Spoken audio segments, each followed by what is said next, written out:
you. So a lot of people out here. Is anybody here for public participation for something not on the agenda? I don't think we have anybody online. Okay.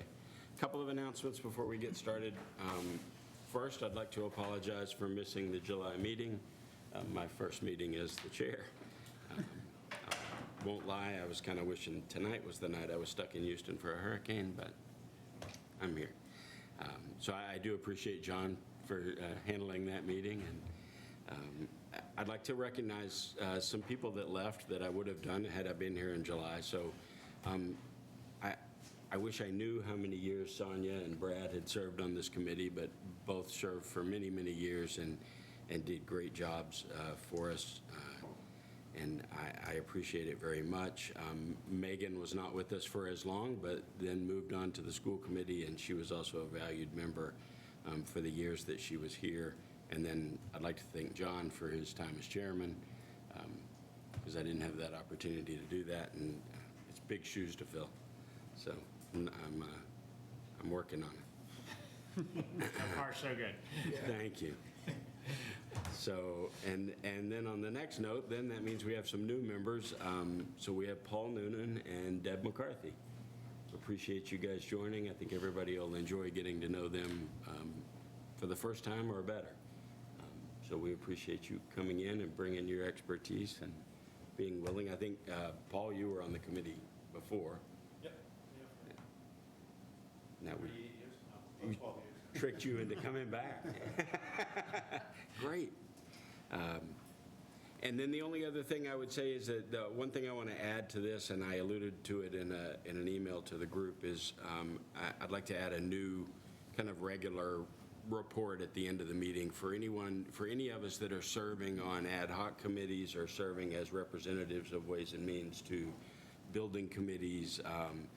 Now, Chris, you're on the Fields Committee, I believe, and Cheyenne agreed to be on the Marijuana Dispensary Study Committee, and so just to kind of keep up with that. So if you're one of those people and anything has happened since our last meeting, just give us a sentence or two or what's going on so that we know. All right, so this meeting primarily we're preparing for town meeting. It's Monday night. There are 3 financial articles that we need to vote on. And so we want to get through those. Certainly the third one is the largest, so maybe we'll just go in order. The first would be the will of Marshall Simons. It's the second reading, and we're voting to accept money.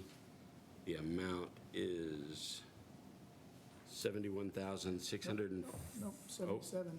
Oh, $77,644.31. Yep. Thank you. And do you have some things to say, Roger? As the rec subcommittee? Right. I did check with Brendan about whether there's any updates on the plan for the Simons Trust. This is the second meeting, so we've all seen all this before. The amounts, generous amount from the trust. Their bylaws require that it be read, have 2 readings at town meeting, so everybody is well appraised of what's the benefits of the trust. The projects on the list, there was a list, a sheet in the backup for town meeting that covered a number of things. There are 2 additions. Sealing of the treehouse and painting of the Visco building will be included in the project list, in addition to supporting the therapeutic recreation staff, programming funds for special events, scholarship fund for programs in the park, and accessibility improvements.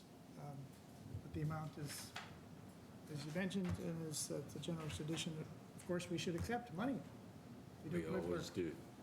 Any questions? Move to approve. Second. So I'm going to go just in an order here. I'll call out. We do have to do roll call since we have a member on WebEx. So Cheyenne? Yes. Chris Campbell?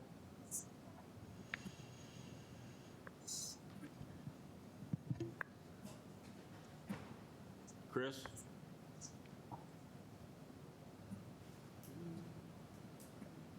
No issue. Yeah. Thank you. I think you're muted. Voice of God. He's in the well. That was impressive. Learn the tool. fix one thing here.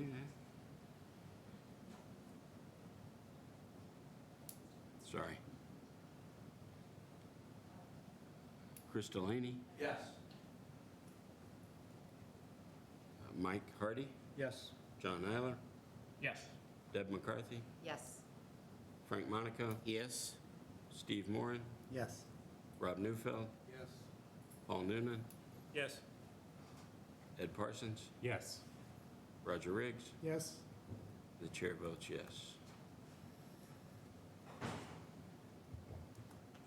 So that should be, what do we have? 1, 2, 1200? 4, 5, 6, 7, 8. 1200. Thank you. All right, Article 7, the A and P compensation plan. I know Town Hall 1 met before this meeting to discuss it, and we have Paul I Sagarino, think we have 13, actually, John, Counting Chris? counting Chris on. 1, 2, 3, The two Chris's? oh, we do, you're right, thank you. 4, 12, Just one. 13. I Thank think you. there's 12 here, if I counted right. Yeah. All right, well, he's there twice. 12 plus 1 is 13. You're right. Thank you. Okay, so A and P compensation plan? Do you want them to start, or do you want to? I'll just say a couple of words. So we emailed and handed out, we have more handouts if you want for this 3-sheeter, I think it is, if anyone needs it. You need to be aware of the fact that this is a complete realignment of the grid and steps, which we've been working on. Does anybody need this? I'll take.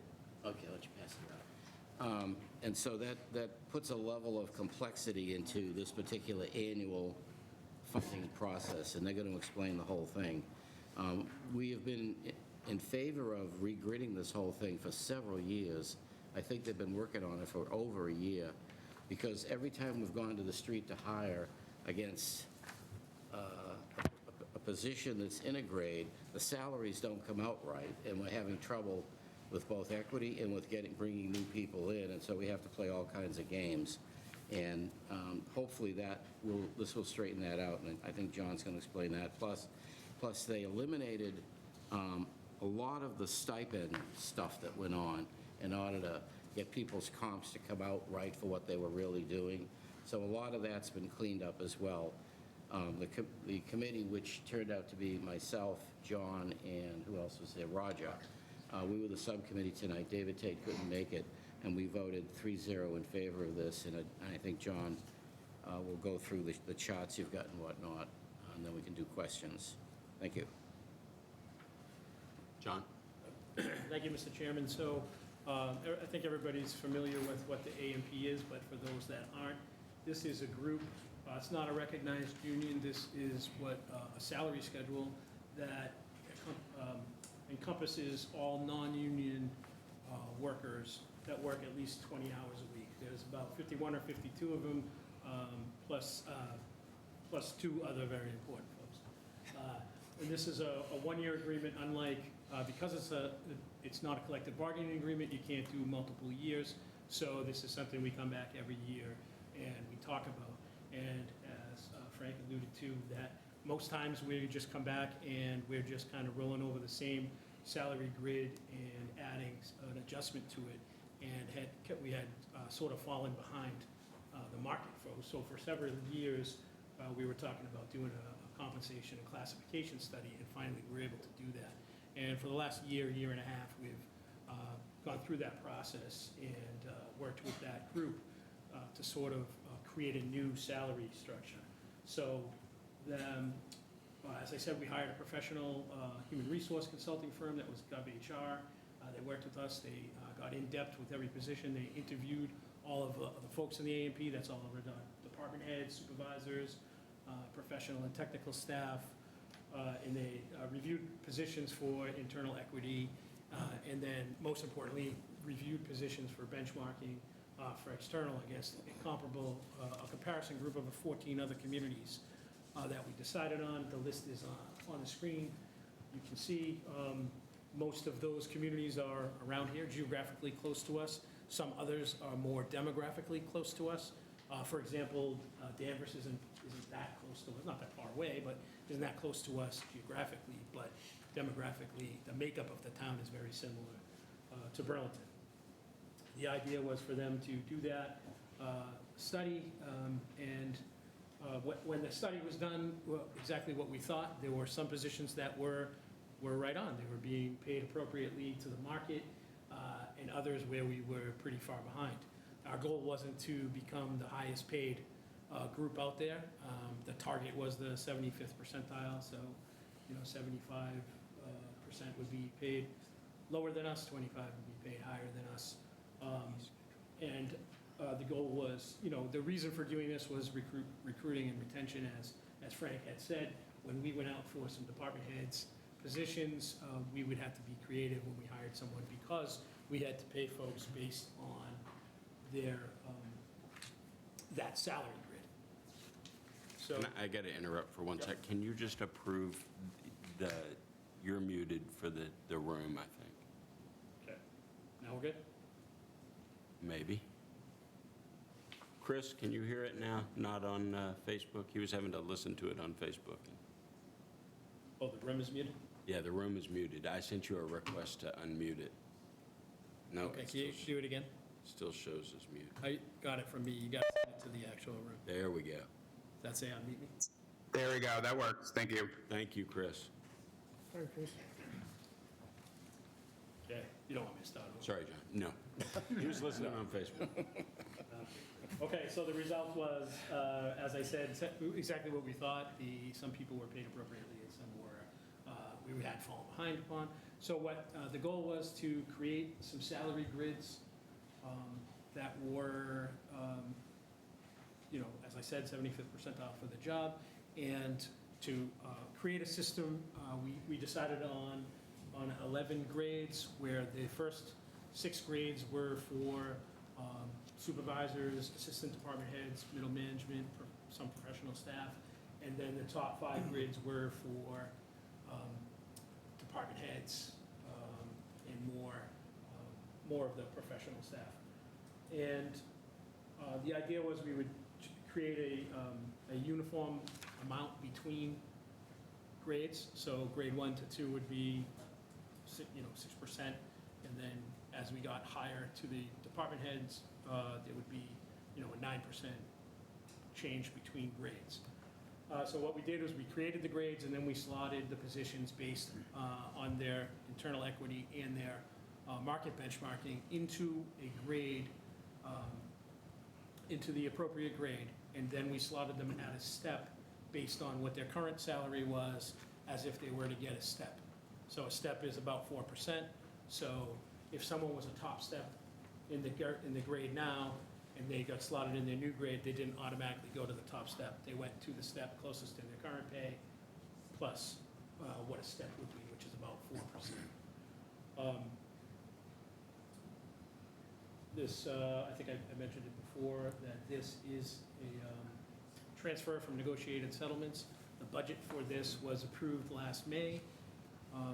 We hadn't finalized the talks with these folks before May town meeting, so we didn't bring an article forward, so that's what brings us here now. But it is important to note, this does not increase the budget. There's already a budget line for this.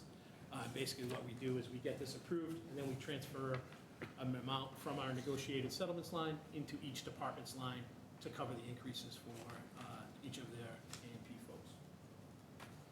Now, what you have in front of you is two documents, four pages. The top one is sort of just a memo, kind of saying what I've just said, with a kind of a high-level overview of each grade. It also includes a copy of the warrant. The second page is a salary grid, which just lists the grades on one side, grades 1 through 11, the steps going horizontally across, 1 through 9, and you can see what the salary is for each of those steps and grades. Now, so that's where I talked about someone that was going to be slotted in their grade at the appropriate step that is about, say, a 4% increase from what they are, or they would be this year. That's where you could spot those positions. The next page is a 2-pager, which sort of, it's the classification list, and what that includes is each of the positions Some of the positions have multiple people in it, but each of the positions and what their grade is in the previous system and what their grade is going to be in the new system. And then it also includes what the survey data was, what their old salary range was, and what the new salary range is. So I think that's everything you have in front of you, so I will pause for some questions. Is this all the people in the group? This is all the positions in the group. Some of the positions listed may have multiple people in it. For a social worker, for one, we have 4 social workers. I don't see assistant library. Library director? Assistant. Assistant library directors in the BMEA. Mike? Thank you, Mr. Chair. A couple questions. So you mentioned everyone kind of, in regard to the steps, comes in and they were slotted where their current pay was, and then they were bumped up a step, roughly 4%? Yeah, that was our target, so say someone was going from a grade 16 to grade 10, and they were a top step in grade 16, which was, say, $125,000. They were going to go to that grade 10 to closest to $125,000, that was about a 4% above. So if that next step was $126,000, that wouldn't have been 4%, they would just go to the next step. So not everybody is exactly 4%, some might be Okay. a little bit low and a little bit high. And does everybody normally get a step upgrade every year? So people going through the steps get an upgrade every year in all of our unions, but there is, once you max out, you no longer get a step, which is, kind of what caused us to get a little bit behind. But now there isn't anybody that's at the top step. Say there may be one that's at the top, that would be at the top step in their new grade. Okay. And then I guess I'll look at the second chart here. Did you say it shows in here for each position is it showing the current salary and then an adjusted salary after the survey was done? So we'll show their old grade, what their salary range was, Okay. and what the new range is. Okay. It doesn't identify each person, what their current salary is versus what their proposal will be. But it's going to be, like I said, about a step higher than it is now. Okay. And then will people automatically then get moved into the adjusted range? So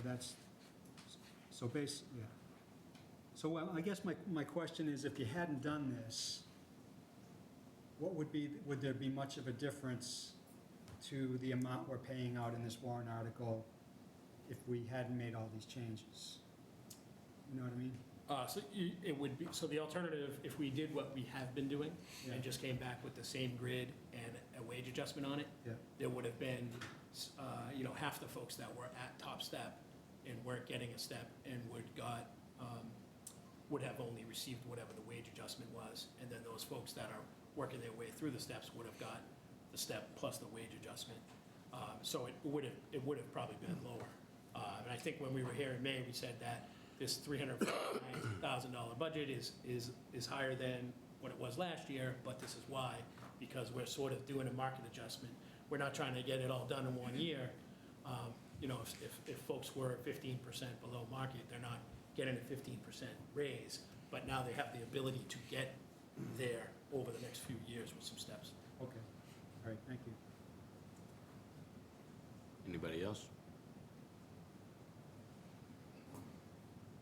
Motion? Move to approve? Second? Cheyenne? Yes. Chris Campbell? Yes. Chris Delaney? Yes. Mike Hardy? Yes. John Eiler? Yes. Deb McCarthy? Yes. Frank Monaco? Yes? Steve Moran? Yes. Rob Neufeld? Yes. Paul Noonan? Yes. Ed Parsons? Yes. Roger Riggs? Yes. And just, so the total on that is $309,704, correct? Right. Thank you. All right, moving on. Thank you. The chair votes. Oh, I'm sorry, the chair votes aye. Thank And you. the total is? Total is 1300. Sorry. Hey, You're annoying. no, it's Got to fine. get you in the rhythm, that's all. Fine. Mr. Chairman, just as a point of order on this, something we didn't cover. So we approved, John, we approved the 309,000 against the recommended grid and grade changes. But we actually, I don't think we need to, we didn't actually vote on the comp plan itself. In other words, the new structure Yeah, so I would say that your vote wasn't for that Was it- package I gave. was inclusive. So- Yeah, I so we mean, need. that's typically what we do. We said, All right, here's so, the- all right, so we need to be sort of, aware of that. What we've passed not only the compensation, but the actual structure going forward, which is this one sheeter of the 11 grades and the 20 million steps. Sure. That's just a structure, okay? Okay. And that Is gets us everybody- back to, hopefully that gets us back on par with the street and with equity, which has been a big problem. All Right. Thank you. Thank you. Is everybody on board and understands that? Good. Okay. But it's far fewer than 20 million steps. It's only 9, right? Yeah. Okay. All right. So moving on, Article 8, Fox Hill School Building, the one we've all been waiting for. Do you guys want to come up? Who's coming? Where's our, Is there a subcommittee leading, or are we just going to throw it to them? we're going to throw it to them, and then we're going to discuss. It didn't go to a subcommittee, really.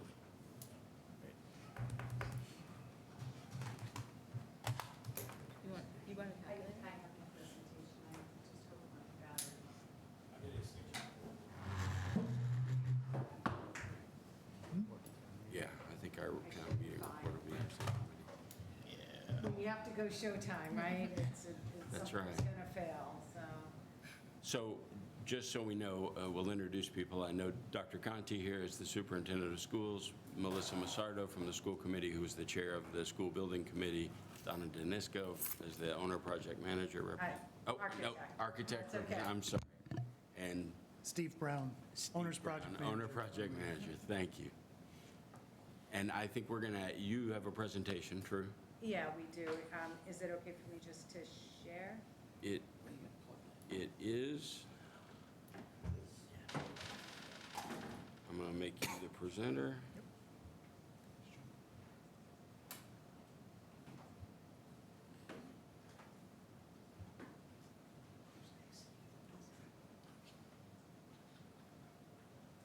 And I'm going to try. There's a lag, there you go. All right, so there might be a little lag. We have a couple of videos. I hope this works. We'll give it a shot. All right. Is this like the new school committee? I just talk into this mic. Okay. Are we good hearing me? Or should I get closer? Go ahead. No, I can't hear you. Is Okay, the I green light can't on? tell if it's, like, we got Yeah, new mics in the school In committee here, the room. mics are always on. Okay, all right. So I'm going to try and be brief because I think everyone here is pretty familiar. You have backup that you received. But as you know, Fox Hill was accepted into the MSBA program in 2020, and we began this journey. Fox Hill, as it stands, is outdated. Our classrooms are overcrowded, the technology infrastructure is insufficient, and the learning environment no longer meets modern educational standards. This limits our teachers' ability to deliver the kind of education that our children deserve and the kind of education that Burlington prides itself on. I want to start by acknowledging your support and the investment of the feasibility study that brings us to this moment.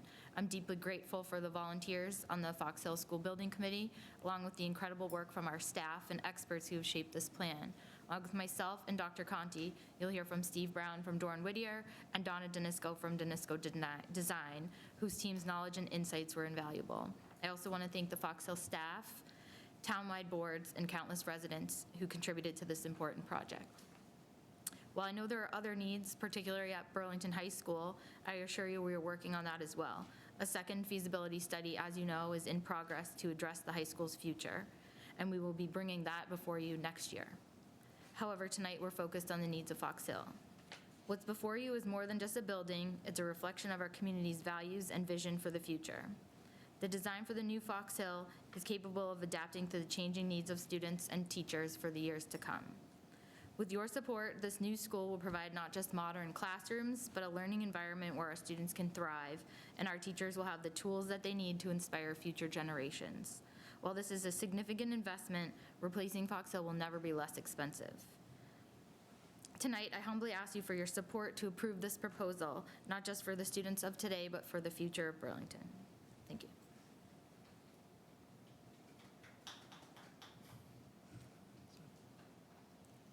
Is it possible to bring up the presentation?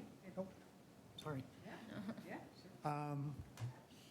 So as Melissa said, you're no strangers to the project. In addition to yourself, as Melissa mentioned, the long list of boards and committees and folks within the town of Burlington has been so critical to the process that has unfolded since we joined the team or approximately 2 years ago. There's a lot of information that's been pulled together. As I mentioned, you have been along with this journey, most of you, either at our meetings or we've presented to other boards and committees that you've either sat on or in front of Ways and Means or had you as partners in some of our meetings to date. So I won't go too far into the details and the nitty-gritty on the timeline, but I just did want to hit some highlights, some critical milestones. As Melissa mentioned, the process started way back in 2020 when the district submitted a statement of interest to the MSBA. It was a little slow going in the beginnings to what's called the eligibility period to make sure all the district's information, a building committee has been formed, and 2 critical team members joined the team, that being the designer, the architect, Donna, and her team with Danisco Design, and with Dorn Whittier, the owner's project manager. After the team was assembled, the feasibility really is about defining the scope, the schedule, and the cost of the project. And there's a couple of very key milestones back last year in 2023 that included a key decision on consolidation versus a standalone Fox Hill school.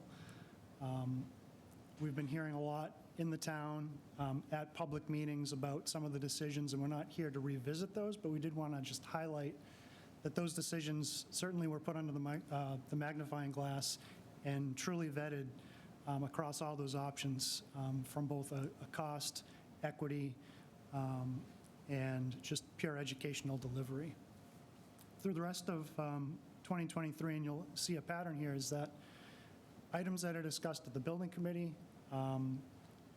we never like to bring a new item to the committee for a decision, so we like to introduce the topic, let the decision process unfold, let the discussion unfold, and prior to a major discussion or decision, bring that back to what we were calling community forums. And so that's to let the public know.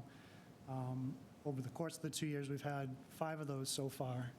To bring those decisions back up to the public level, we understand that not everybody can make each of those building committee meetings, which I think we're up and above over 30 to date.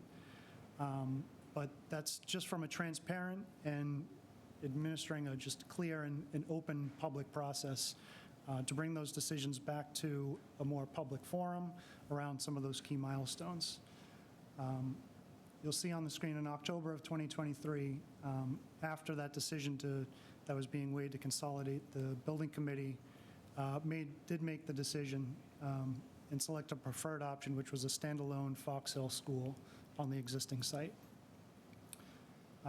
Most of the last 6 to 8 months has really been to refine that singular preferred option, which was defined in schematic design, which is the last part of feasibility study. And so we're really here approaching town meeting as the final step after the MSBA has given us their vote of confidence in support of the project, again, for the scope, schedule, and budget.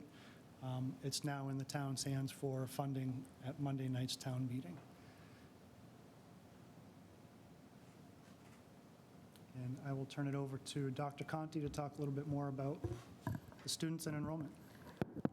I get the fun topic, so I'll try to see if I can do that. So first of all, thank you for your time, and I know this is a complicated process, and we're trying to distill 4 or 5 years' worth of work into as short a time as possible and being efficient. So part of working with the Massachusetts School Building Authority, MSBA, as a true partner is you have to use some of their methodology in order to move forward and spend state money.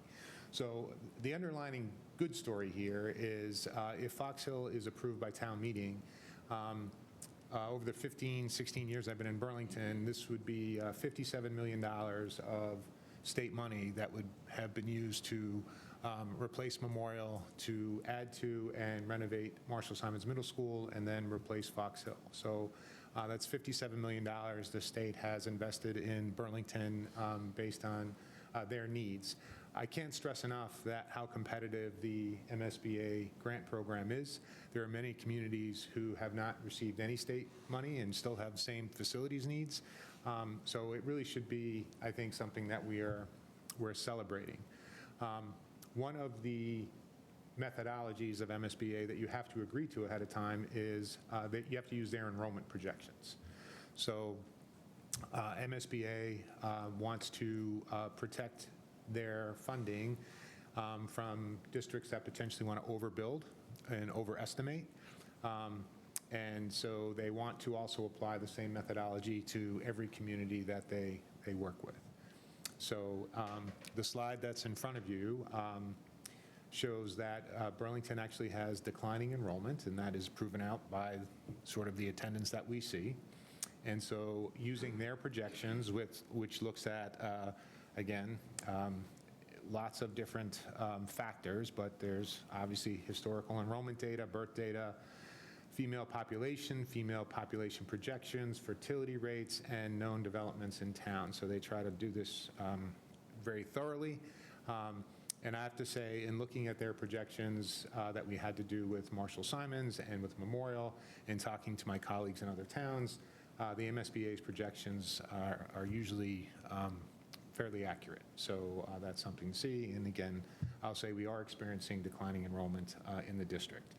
So they are projecting that we're going to have roughly slightly under 1,600 elementary students K through 5. You can see the numbers on your chart, and those numbers are going to drop, but they're projecting, again, in 2028, when they are looking at this building being sort of opened, that 1592 is fewer K-5 students than we currently have. So again, declining enrollment, you may agree or disagree, but if you want the MSBA's money, you have to actually sign off that you're going to use their enrollment. Now, we get to the number that seems to be causing lots of issues. So for the MSBA, they look at elementary enrollment. It's not that they don't care how many elementary schools you have or how you district. It's just not how they look at things. They look at elementary K-5 enrollment and then how many classrooms that you have available for K-5 students across your district or across town in Burlington. That's how they would do the analysis. In order to provide, again, in sort of equivalent metric for all the towns in their grant program, they apply the same average number of students per classroom. Again, pretty simple math. The number of students per class that they apply for every community is typically 23 students in an elementary classroom. So you would take the total number of students, you divide at a grade, you divide it by 23, and you would get the number of classrooms that you need across the district. Again, fairly straightforward. The challenge of that in Burlington is that the school committee is fairly adamant when we do our budget and staffing, and for what the community is used to is our classes typically average 18 across the district K-5 at the elementary level.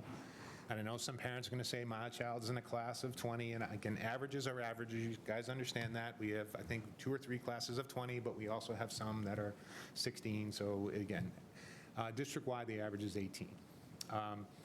We had a very important meeting that at the time, I think Tom Murphy was chair. We met with the executive director of the MSBA and again, his staff at the time. And Mr. Murphy made the case that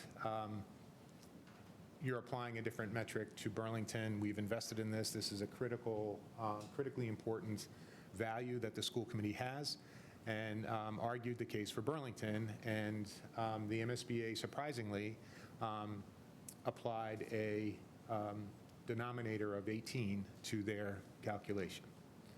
So again, I'm in front of Ways and Means. You guys are all better at this than me. But obviously, a smaller denominator means that they would allow for more classrooms.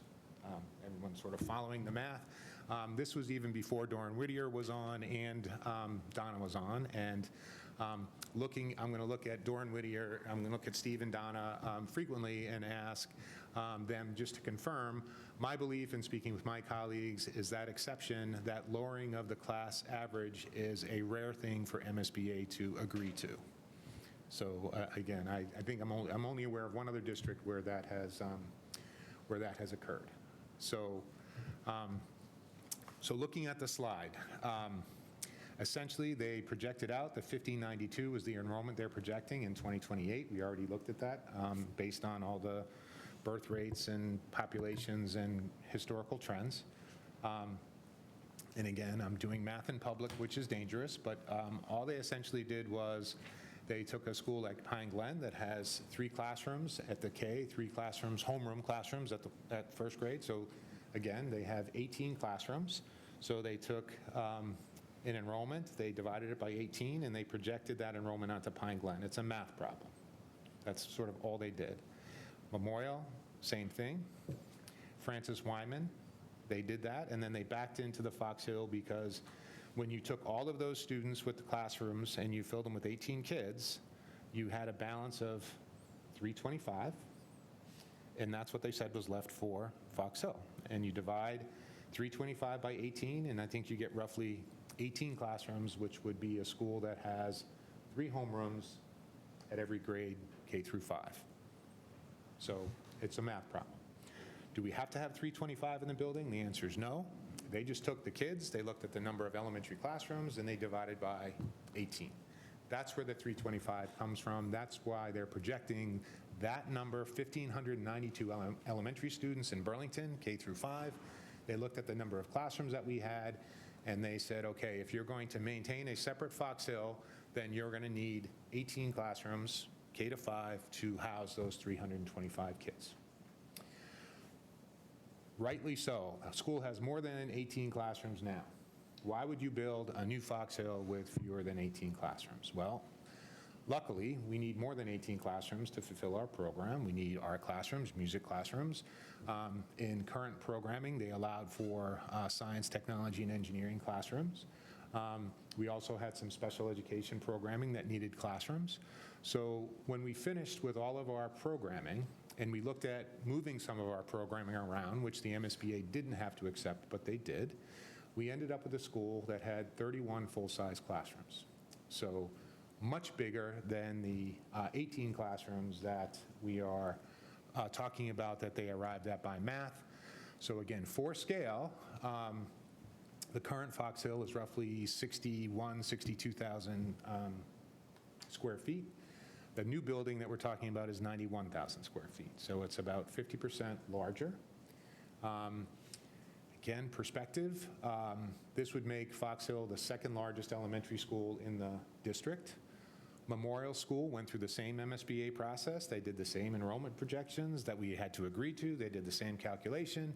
They built Memorial with a sort of enrollment projected at 500 students, and Memorial is 85,000 square feet.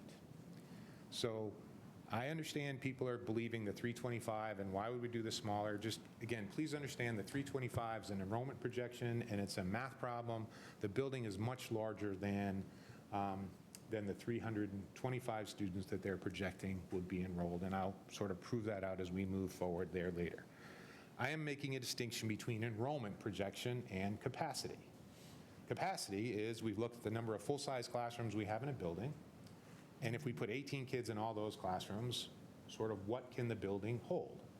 And you don't want to put kids in every single classroom because you want to reserve some classrooms for art and music, right? You've all heard art on a card and music on a card if buildings get overcrowded, so you want to set some aside. So we did some of those projections for you as well. So if you look at, Donna, could you go one back? I'm still on the right-hand side. I'm just talking too much, I know, but this is where people, I think, are getting hung up. So if you look at the Fox Hill School with 28 full-size classrooms, and I know I told you there are 31, but remember, we set aside one for art, we set aside one for music, and we set aside one for science, technology, and engineering. Times 18, you basically could fit 504 students in there. Some of those classrooms are going to be potentially for special ed programming that we had committed to. They might be smaller amounts. So right now, we currently at Fox Hill have 15 students in a lab collaborative program there. In addition to that, those 15 students aren't going to take 3 classrooms worth of space, but they'll certainly take some space that we'll be prepared for. But the school is larger than the 325 students. I know I'm beating this point to death, but we're going to get it, I think, at least 18 times on Monday night. Pine Glen, the same thing. They have 18 full-size classrooms, capacity of 324. Memorial, you can all read the chart. I don't need to read it to you. I think the important thing to say from the MSBA perspective is they would say we have 105 full-size classrooms across the district, K to 5, using the 18 student sort of measure that they would have. They would say the capacity of our elementary schools in Burlington would be close to 1,900 students. They're projecting we're going to have close to 1,600 students. So you can see they would say we have an excess capacity of about 300. We have an opportunity to have 300 students sort of in the schools we have with the new Fox Hill that's being built. All this is math, and none of it is actually how schools work, so I don't want you to think my job is that easy. You all don't time your children out on sort of a pattern that we can follow. You don't have the same number of kids, and you don't spread yourselves around town evenly. So we always have to make adjustments. What I'm talking about is sort of pure math and pure classrooms. This building is right-sized. It's right-sized for 2028, when we're projecting an enrollment of 1,592, and it also provides future growth capacity if that were to happen moving forward. So I firmly believe this building is right-sized. In order to prove that even further, Donna, now we'll move on to the next slide. We took the existing Fox Hill, because some people don't sort of see math, they would rather see pictures, and we put it next to the proposed Fox Hill design. So we looked at, again, 18 students a class. We looked at the current Fox Hill that has 28 full-size classrooms, and they're arguing their full size. Again, we're being very generous with the classroom size there at the old school. So there's 26, there's actually 25 full-size classrooms because we're taking them out, we're taking a classroom out for art, and we've also had to divide a full-size classroom in half for, to create a couple music spaces. So again, we're saying there's 25 full-size classrooms at 18 per, again, and we're saying we have a class, that gives us a capacity of about 450. Am I reading that slide correctly, Donna? So 450. And I'm going to get back to that 450 in a minute. New Fox Hill, again, you can all do the math, 18 students, 28 full-size classrooms. I know I told you 31, but we pulled out, again, art room, music room, science, technology, engineering. So we're saying we have a capacity of around 500 students for Fox Hill. Kind of makes sense because it's roughly the same size as Memorial, which was also built for 500 students. People have asked about redistricting, and they're very nervous about redistricting. It's not the point of tonight. This is a financial conversation. But what I would say is we asked the principal if he could fit all the current students at Fox Hill, which is about 440 kids, and the special ed program collaborative that's there, which is contributing 15 students, and classes from Pine Glen that we wanted to move over, so a smaller program from Pine Glen, into the new building. And he placed all the classes. Everyone had their own space, and it actually is far more roomy than the existing Fox Hill for the current population.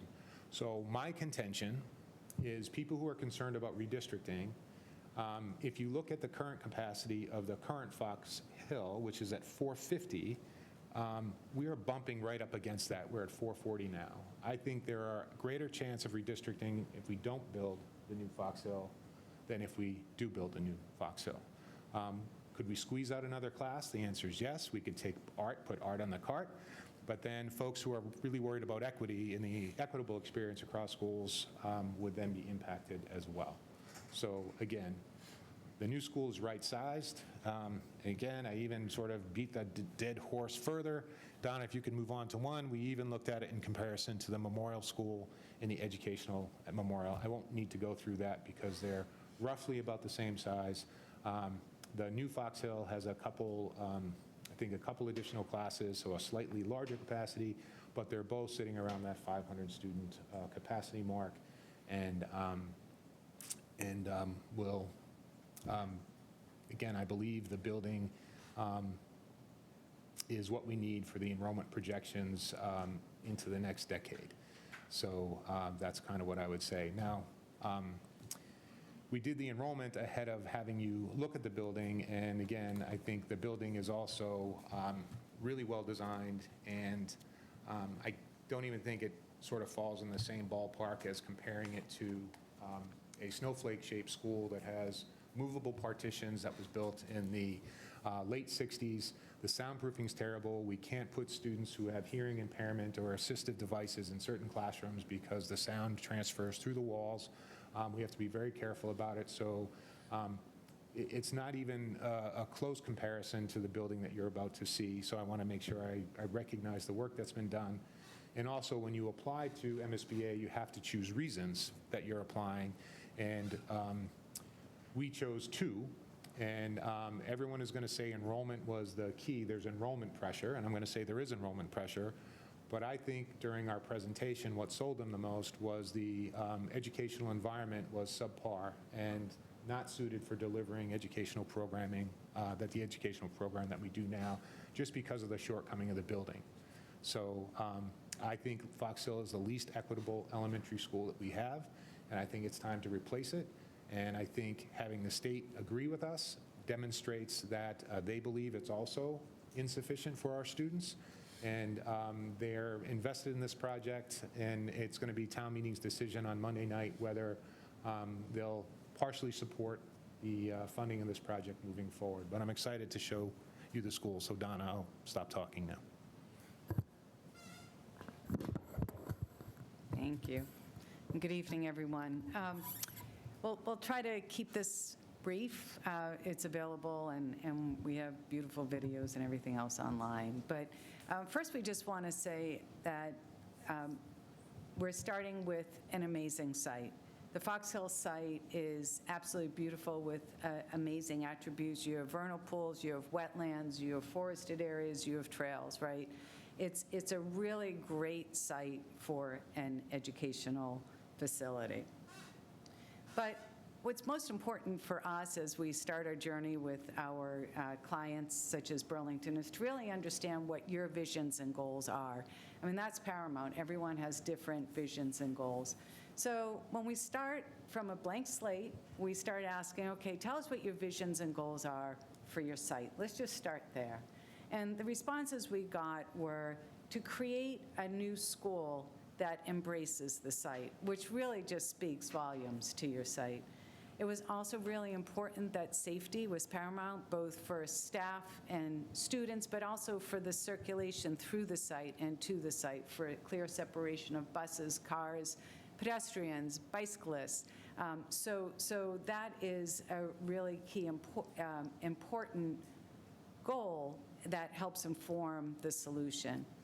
And then the community, which just kind of warms your heart a little bit. It's not just about the Fox Hill community, it's about the greater community, and how can this really be a true asset for everyone in town. So with those visions and goals in mind, we started to develop the site. The existing Fox Hill School, I don't know if you can see it, you can see the snowflake that's dashed in red.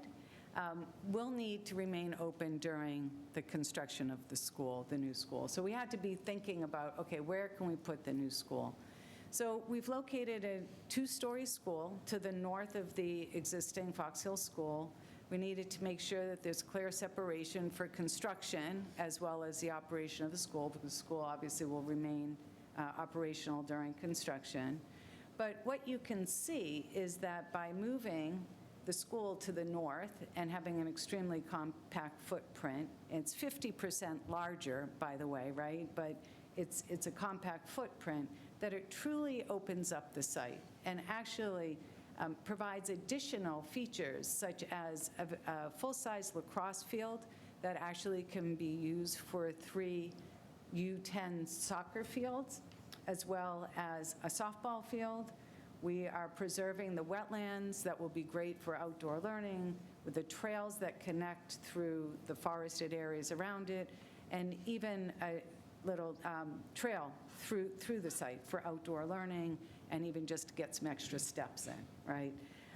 The other aspect that we did hear a lot about was the congestion at the intersection of Westwood and Fox Hill Road. So we did spend a lot of time working with your public safety officials, the school department, and even Safe Routes to School, which is a state-funded nonprofit organization that helps school districts identify and improve their circulation throughout the school and out to the outer streets. So we've arrived at a roundabout or a traffic circle, anything but a rotary, a roundabout or a traffic circle that would replace the intersection of Westwood and Fox Hill. And then again, sufficient parking for everyone. And this just really opens up the site so that you can embrace it and celebrate, and it's a great community asset. Just talk really quickly about the traffic and circulation patterns. That's the, I almost said rotary. The roundabout is what will get you into the site, but then we really needed to focus on how can we have clear separation of parents, buses, and then vans. So what you'll see is we have the blue lines going around. That is for parent drop-off. We've been able to allocate enough lane width within the site to allow for all the queuing that currently exists that goes all the way down Fox Hill Road can actually now occur on site. We've identified a dedicated drop-off area for vans for those students that require additional time for arriving and departing, which is really important for their well-being, as well as a dedicated bus drop-off area. So the traffic circulation is significantly improved. It improves the neighborhood that everyone comes from. We heard them loud and clear, and I want to thank Melissa, and they've already started making some improvements as a result of this, but this should exponentially improve that. I do want to just point out that the main entrance is in front of the boulevard that will take you to the main entrance of the school as well. So we took the same approach, asking everyone, okay, we understand what your site goals are, that's great. What are your building goals? That's really important, and your vision. And we had conversations with staff and families and school department, and we have visioning sessions with the community. And what we heard there loud and clear was to create a healthy, safe, and safe learning environment that provides a sense of belonging. Flexibility is really key. Dr. Conti touched on that a little bit, that we want to create flexible and adaptable learning spaces that support all types of learning. But flexibility has to go beyond that, right? The snowflake design is not flexible and does not lend itself as programs have changed over the years. So we want to provide you with a footprint that can grow with you or change with you over time. And then, of course, we want to make sure that this building will last. The goal is that it's 50-plus years that it will be with you. So we want to construct it with durable and quality materials, but we also want to make sure that it's easily maintained. So with all of these goals, oh, wait, sorry, there's one more goal, sustainability. You can't have this conversation without talking about sustainability anymore. So we're really excited. We have amazing sustainable elements as part of the design of the school. We'll be utilizing the LEED certification program, and we're targeting a gold certification, which is great. We're actually getting additional incentive money from the MSBA because of the design of the school. It will be an all-electric building, and it will be utilizing ground source heat pumps, or also known as geothermal wells. We've designed the building so that you can install solar panels on the roof We've put the infrastructure in the building, so it will be a plug-and-play per se, and we've actually studied where we should put our mechanical system so that you can maximize the roof to maximize your solar energy and make this almost a net zero building. We did the same for potential solar canopies in the parking lot. So we're providing the infrastructure for you. If in the future you want to bring solar canopies into the parking lot, it's there for you again, almost a plug-and-play scenario. With all of these features, in addition to the MSBA additional reimbursement, we're able to get a significant amount of money back from MassSave, which is the conglomerate of Eversource, National Grid, and then a few other of our utilities that we all pay into, by the way, just like we all pay into MSBA, but they have a pile of money that they really are trying to get people to invest in all-electric buildings. So we have significant savings from them. And then there's also federal money available through the Inflation Reduction Act. In the past, communities or non-taxpayers have not been able to take advantage of these rebates that the federal government has for developers or taxpayers if you reach certain sustainable goals. The IRA actually has now provisions that they have provisions for direct pay for non-taxed entities. So you will actually get a check through the IRA program to help offset some of the money, which is huge.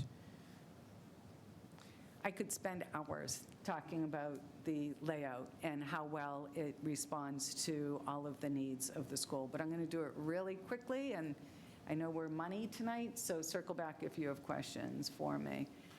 The layout's very simple, two-story design. The main entrance is in the center of the school. To the left or the west is the academic wing. So all the spaces that you see in purple are all of the spaces to support the whole student. To the right of the main entry is what we're calling the community wing. Your gymnasium, your cafetorium, that's a creative word for cafeteria with a stage.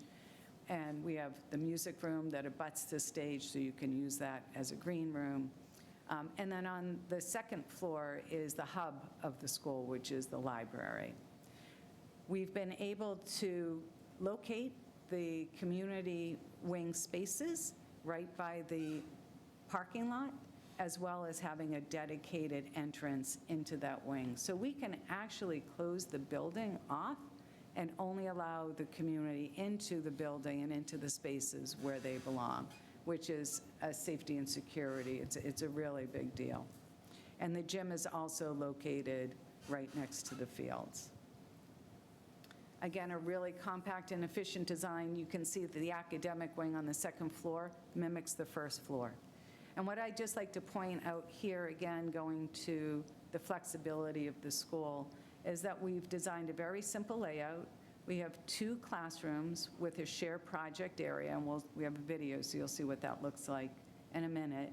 And then across the hall is another 2 classrooms. So technically, we're looking at pods of 4 classrooms, 4 grades, or 3 grades with special education as needed. But this is 3 grades per floor in a very compact and efficient way. And you'll hear some testimonials in a minute that this responds to what is not occurring at Fox Hill. There's amazing collaboration now that can occur between staff within a grade and then also with their peers in the lower or upper grades. And as I mentioned, the media center is the hub of the school, prominently located.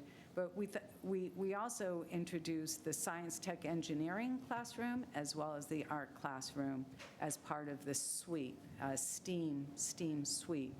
And we looked at all opportunities for learning. And there was a roof deck because we only needed a single story on the first floor. And we're like, why not make that an outdoor learning space as well? We built it, it's there. So we even have an outdoor learning opportunity on the roof deck on the second floor. So your numbers, but we're architects, and architects say, we say a picture says 1,000 words. I'm going to give you a quick overview, make sure it's a little delayed. So I knew this was going to happen. I'm going to talk through it. You can see putting the building all the way to the north of the site really opens up the site. And we have north-south orientation for solar orientation for the classrooms, which really helps with a glare as well as natural light. You'll see the play areas that are fully accessible for all students, as well as the connection to the play areas to the fields. We have outdoor learning and outdoor eating areas by the cafeteria. We started thinking about making sure this was a cost-effective design. What was important to us was that the material was durable, it was cost-effective, and easy to maintain. So the material is mostly masonry or brick, but you can see that it will withstand the test of time. Security, I'll keep mentioning, and that's really important for any school design. So as visitors enter the school, there'll be a locked vestibule that people must check in with the school. Once their credentials are confirmed, they're allowed into the school. We have the cafeteria directly across from the administration. You'll see, here's your cafetorium, simple for classrooms. Well, this whole thing is really jumping around. And then the media center on the second floor, again, filled with lots of natural light, differentiated learning areas, and flexibility as programs change. This is so jumpy. We're going to enter into the academic wing. And here's the project areas that we were talking about outside of the classrooms. You can see the connection between the 4 classrooms, how teachers can really collaborate together. Once inside the classroom, all the classrooms are identical, that there's areas for differentiated learning to support small group instruction, and that each classroom will be fully built out with the right technology. So this was really choppy, but I hope you enjoyed our quick tour of the building. But what's really important for us is just to say that it's a building that responds to your goals. It embraces what Burlington stands for and the investment that you guys do such an amazing job with your children. So I'm going to turn the fun part over to Steve, I think. So one thing that we manage throughout the entire process is cost, both the bottom line to the entire project, but also an estimation of the local share or the share that would be responsible for town of Burlington. The process, if you're familiar with how the police station worked, is a little bit different, and that's, I think, a result of working with the MSBA. As your partial funding partner, they're looking to make an investment, and so to provide insurance against that investment, the feasibility study is very detailed. It results in a preferred option. While has not been fully designed, has been very well thought out, has been estimated by 2 separate independent estimators to arrive at a construction cost, and beyond that, filling out what turns out to be close to 100 lines of budget using the MSBA's form. So we're really designing, the result through that process is we're designing to a budget, but we're very confident, and we must maintain that as an upper project limit, because the agreement with the MSBA says that the costs cannot exceed the $100.4 million, which is the total project budget amount. Donna mentioned there's a couple of very important opportunities, both through the state and through the federal Inflation Reduction Act, to recover some of the costs after certain sustainability guidelines are met.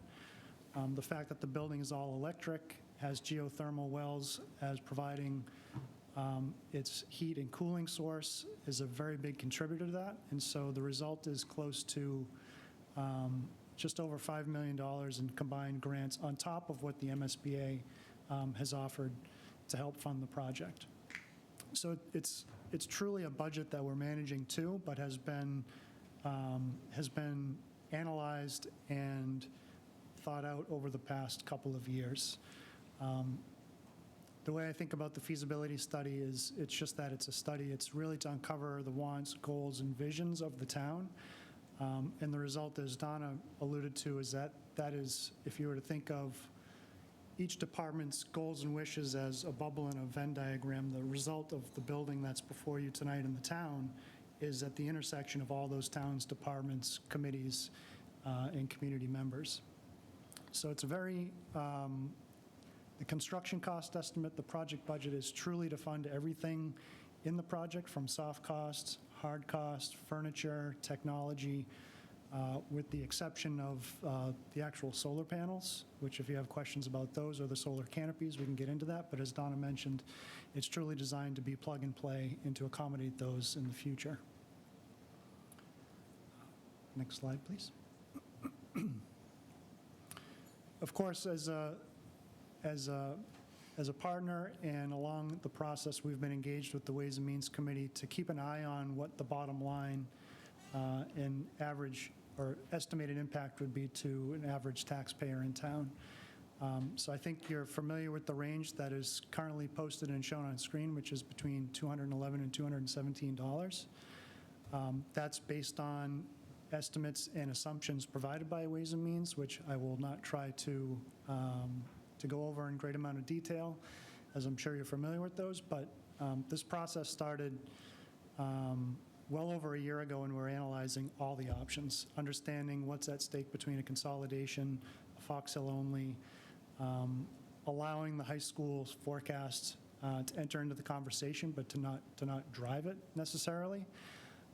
So what's before town meeting and tonight is that range has been published. We've been fine-tuning that as the project has progressed over the last year. It really hasn't moved a ton. I think it's just understanding, rather than coming out at the end of the process and having a little bit of sticker shock or just not being aware of that as a guideline or as a rudder for a project would just be irresponsible. So thank you, Roger, Ed, for your dedication to the building committee, and John, your guidance as chair at the time. I think it really has helped bring the impact financially to the town much sooner than it would have been otherwise. So I think it's just very important that that's been at the forefront, not to drive the decision, but to help inform the decision-making process really over the past year and a half. And in closing, we often get asked, what should happen with the partnership with MSBA should the town meeting vote fail? The bottom line is that if the project should fail, the MSBA looks to the town to get a deeper understanding as to why. So certainly we'd go through that process, and that's a pretty tight time frame. But essentially, without a corrective course of action or a change in the scope or schedule of the budget of the project, it would be unlikely that the same project brought before town would have a different result. And so they're looking for an understanding of why, a course correction, and a path forward. But likely that would mean a partnership with the MSBA failing to appropriate the money by December, which is triggered from their board meeting in August, which is commences a 120-day window.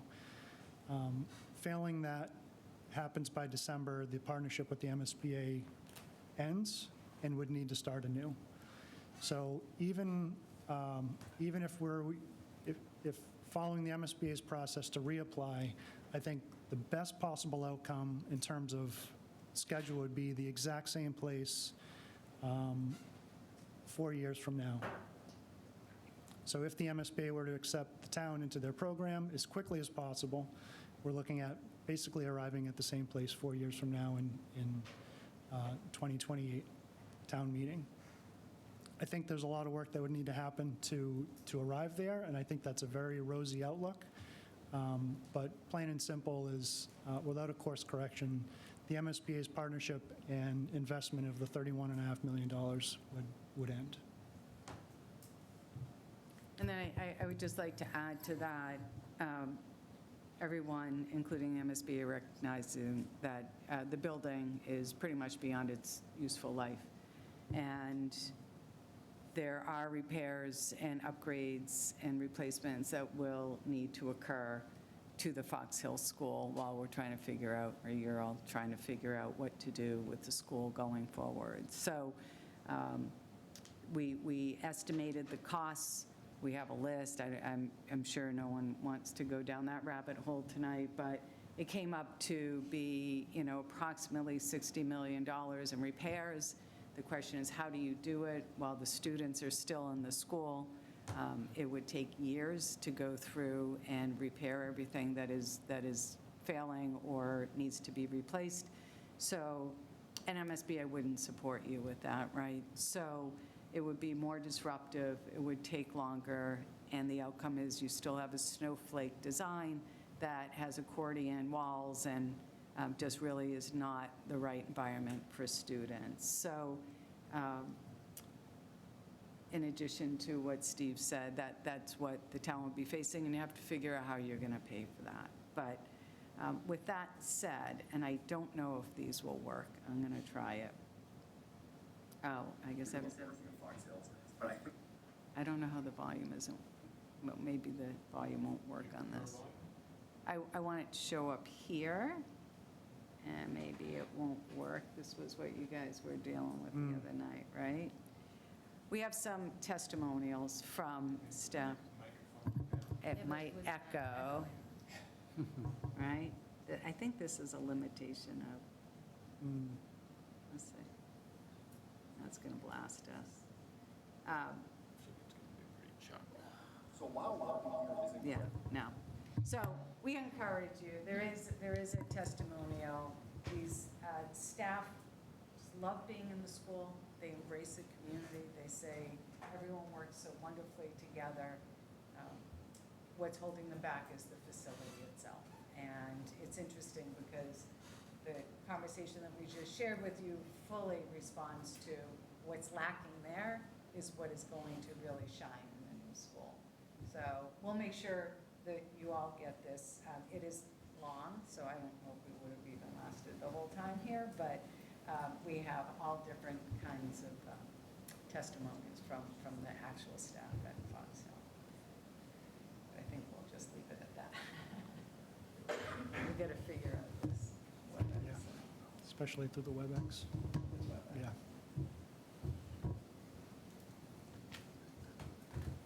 Okay. I'm going to try to stop sharing here. Oh, thank you. Yeah. That's all right. There we go. Okay.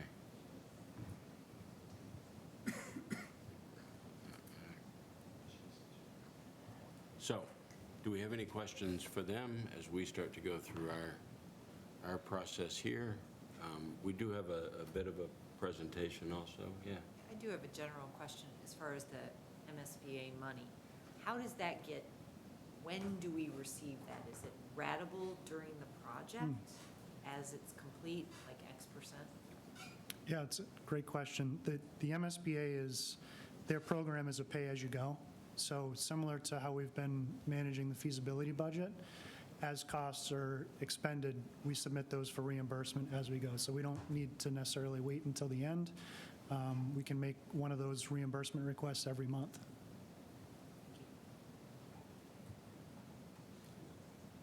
Mike? Yep, thank you. I was kind of going back to the beginning of your presentation, Dr. Connie. You were talking about the enrollment from the school board, MSBA, I guess.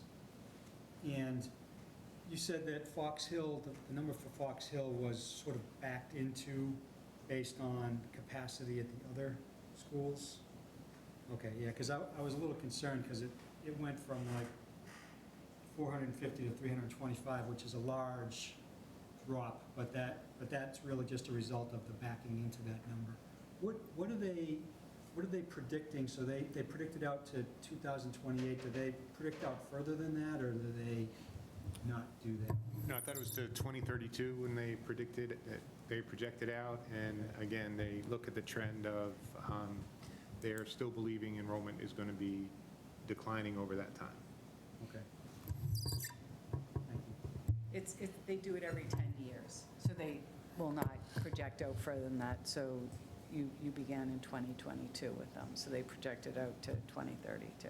Okay, great, thank you. So, anybody else? Frank?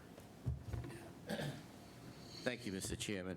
I want to double check on one thing. The reimbursement for energy things and net zero and whatnot, one of the components is federal money. And that federal money comes from what federal program again? Inflation Reduction Act? And what are the chances are that in the change of administrations or whatever, that that doesn't stay available to us? The short answer is nobody really knows. There is a possibility with change administration, but from my understanding, because it is a new grant that's available, there hasn't been a lot of folks that have actually, given the timing, that have actually gone full circle. So our recommendation would be to engage with a tax attorney and a specialist that'll help navigate that process. My understanding of the bill that allowed it to happen, that the money has been secured and that the chance is low, but often in the presentations, we do like to footnote that because it's just one thing that we can't say with, a very high level of certainty that it's guaranteed. It's a very difficult thing to say. If I could just add to that, thank you. The Inflation Reduction, so it is a law, right? Developers and taxpayers and homeowners, whatever, you've been able to, that money's been available for many years, right? So that it's actually a law. The Inflation Reduction Act is what is actually allowing non-tax-paying entities to take advantage of the program. So it is a law, and then the question would be, which would affect you or impact you, would be if they decide that you shouldn't get, and it's a direct pay, so because you don't get, you're not getting credit on your tax return because you're not submitting one, they actually cut you a check at the end of construction. Okay, thank you. John? Thank you, Mr. Chair.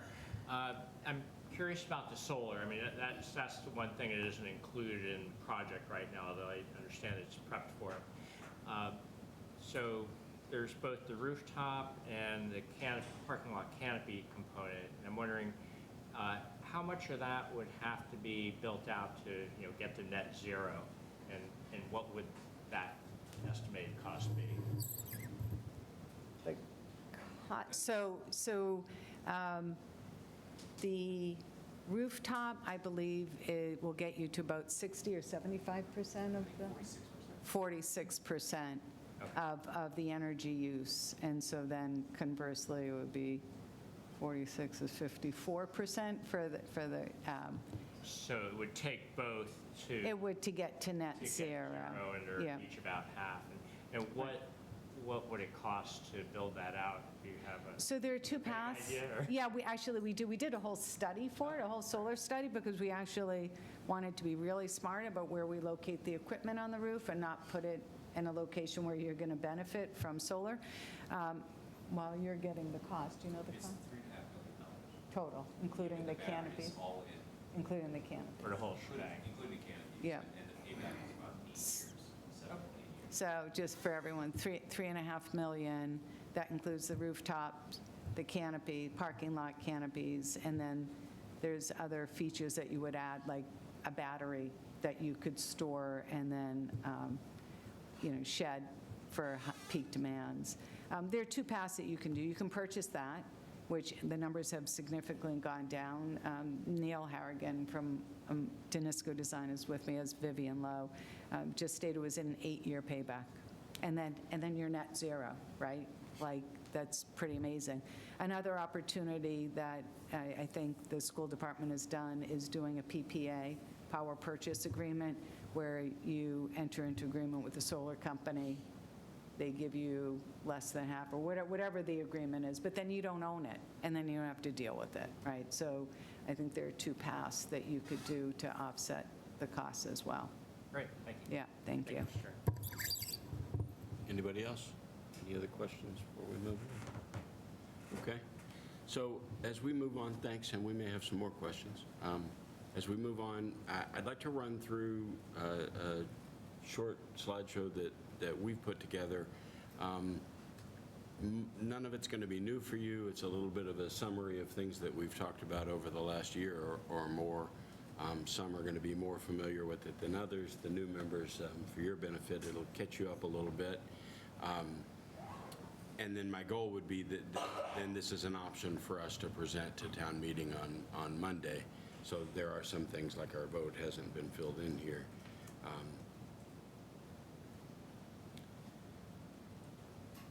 So basically at the end of this, when we vote on this, we're certainly voting on the money, but we're also kind of voting on this summary. And I want to make sure that everybody agrees with this, understands it, and as we go through the points that are made, that these things are all supportable through our vote. But basically, as we evaluate any capital expenditure, we tend to ask similar questions or the same questions, or we come to the answers through various questions. And so as we review this, I just want to make sure that we've covered all our bases. But basically, the summary would be that we have decided that there was a rigorous community-centered process, and that there is a defined need for a new building or for a Fox Hill, and that we can pay for it. We've projected at or less than $217 a year for the life of the bond, and that cost will not exceed the levy limit in the near future anyway, and that it's time to do this now. We have substantial subsidies from MSBA and the other incentives that we've talked about tonight, and we're at a point where we can build it now and get the benefit of the new building and also avoid further increases in cost. So the questions we tend to try to answer are, does it resolve a known problem or satisfy a defined need? And have alternative options been evaluated? So those are kind of our need questions. I think we can be confident that we've addressed an identified need. We had 2.5 years of planning at a cost of $1.5 million using both professionals and expert input as well as public input through many different opportunities to give opinions. We're replacing a 61,000 square foot building with a 90,000 square foot building, more classrooms, more space. Our total project is a not to exceed number of $100,484,141 with MSBA funding, and we may need some help with this, but it's $30,909,834. Is that right, or it's I know that's through a formula, so we can accurately say that. Do you want me to, I can quickly look. Yeah, I don't want to confuse MSBA terminology, but that is what, 919. Yeah, 30,919,834. 919,834. Yeah. Okay. and that is their Maybe Maximum. it'll show up on the screen. maximum. Awesome. And then the Energy Efficiency and the Inflation Reduction Act money sounds more like it's around $5.5 million. Is that? It's 5.48 million, yeah. Okay. So we can make those, changes. With the cost after grants, rebates, MSBA money of $64,076,237. Yep. So I think the main point is, as expensive as it is and as painful as it is, and when we look at what this building would have cost a few years ago compared to today, it's not going to get more affordable with time. So I think that's an important point that we've made here. So how does it impact the budget? does it fit within the budget, and what is the impact on taxpayers? We've done a lot of talk about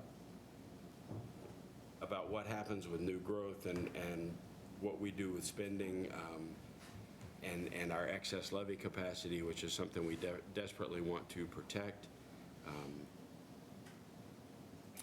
If we use a base case of levy growth at 4.85%, which is our average over the last 4 years, and new growth at 1.94%, which is our average over the last 4 years, you can see the trend line there is our levy limit. You can see the light blue at the top of the bar as we pop in at 2026 and 27 is Fox Hill. The police station is the purple just under it. So with both of those approved and added in, we go well into the 2030s, approximately 2036, and we're still within our levy limit. So we did look at some other cases. Ed, do you want to? Sure. We just wanted to give you a couple of illustrative cases that we had talked about back in April, May. The top is a little more optimistic. We're looking at the 20-year average for growth in spending and levy, as well as the new growth in the town. And in that case, we actually maintain our levy limit at about the current level.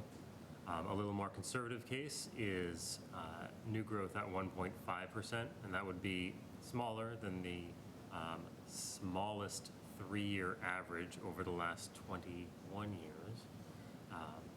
And continuing with our levy growth estimate of 485, which was the base case conservative estimate.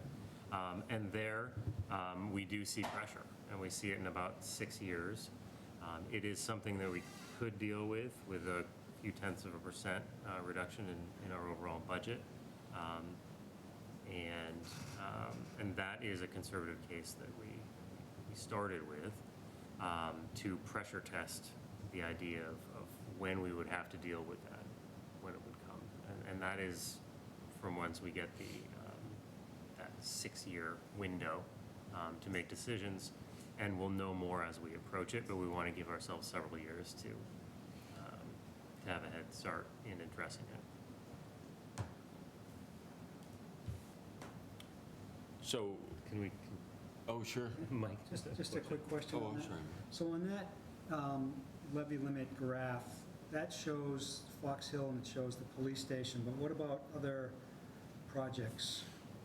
Are we not considering those? We'll see so the high school, is that what you're thinking? Yeah, So yeah. we will see the impact if we drop in the high school.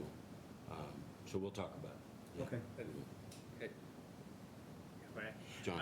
Just one thing that I think might be a little more clear. I think levy growth is the wrong term. It's really growth of the budget, excluding these extra projects. So in other words, the 4.85 So is not the operational entire budget. amount. Yeah, so it's essentially the operation budget. The budget of everything except these new things, essentially. Everybody good? We're good? So, yeah, Just to be sure, I can't quite read this thing, but these are all based on a 5% bond? yeah. Yes. Yeah, so that's a very important point. We might want to, I'm not worried about it for tonight or for this vote, but we might want to pressure test this on a somewhat lower bond level. It seems pretty clear that we're going to come in under the 5 unless something really goes haywire in the Fed. And the other thing is, this is all based on a 25-year note, correct? Right. Right?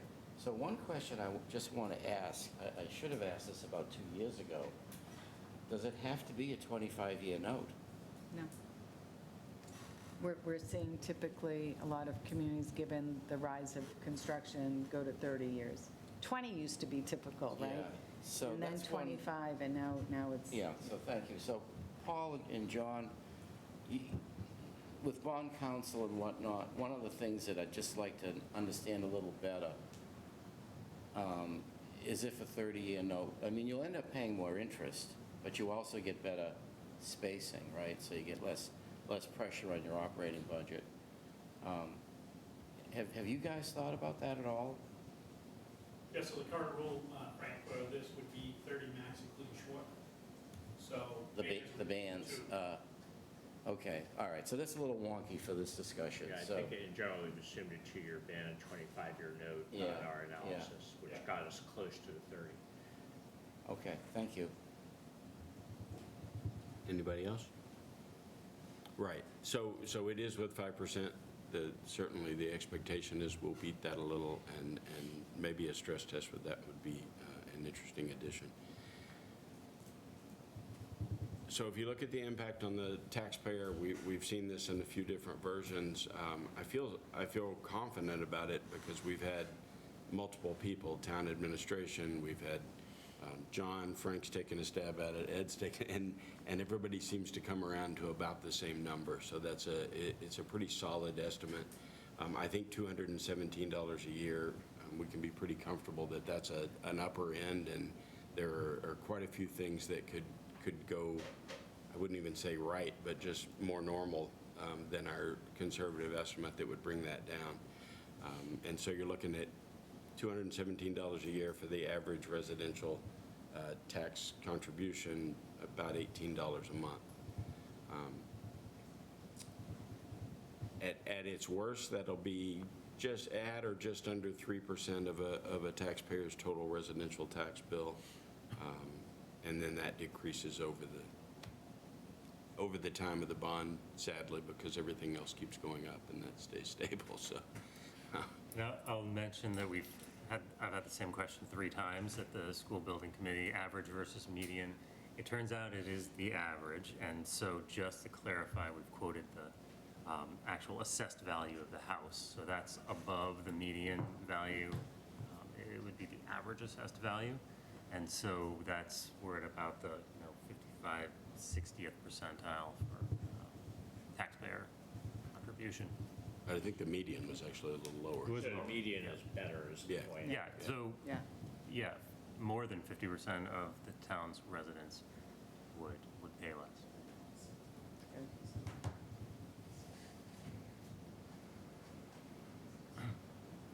You'd try. Sure.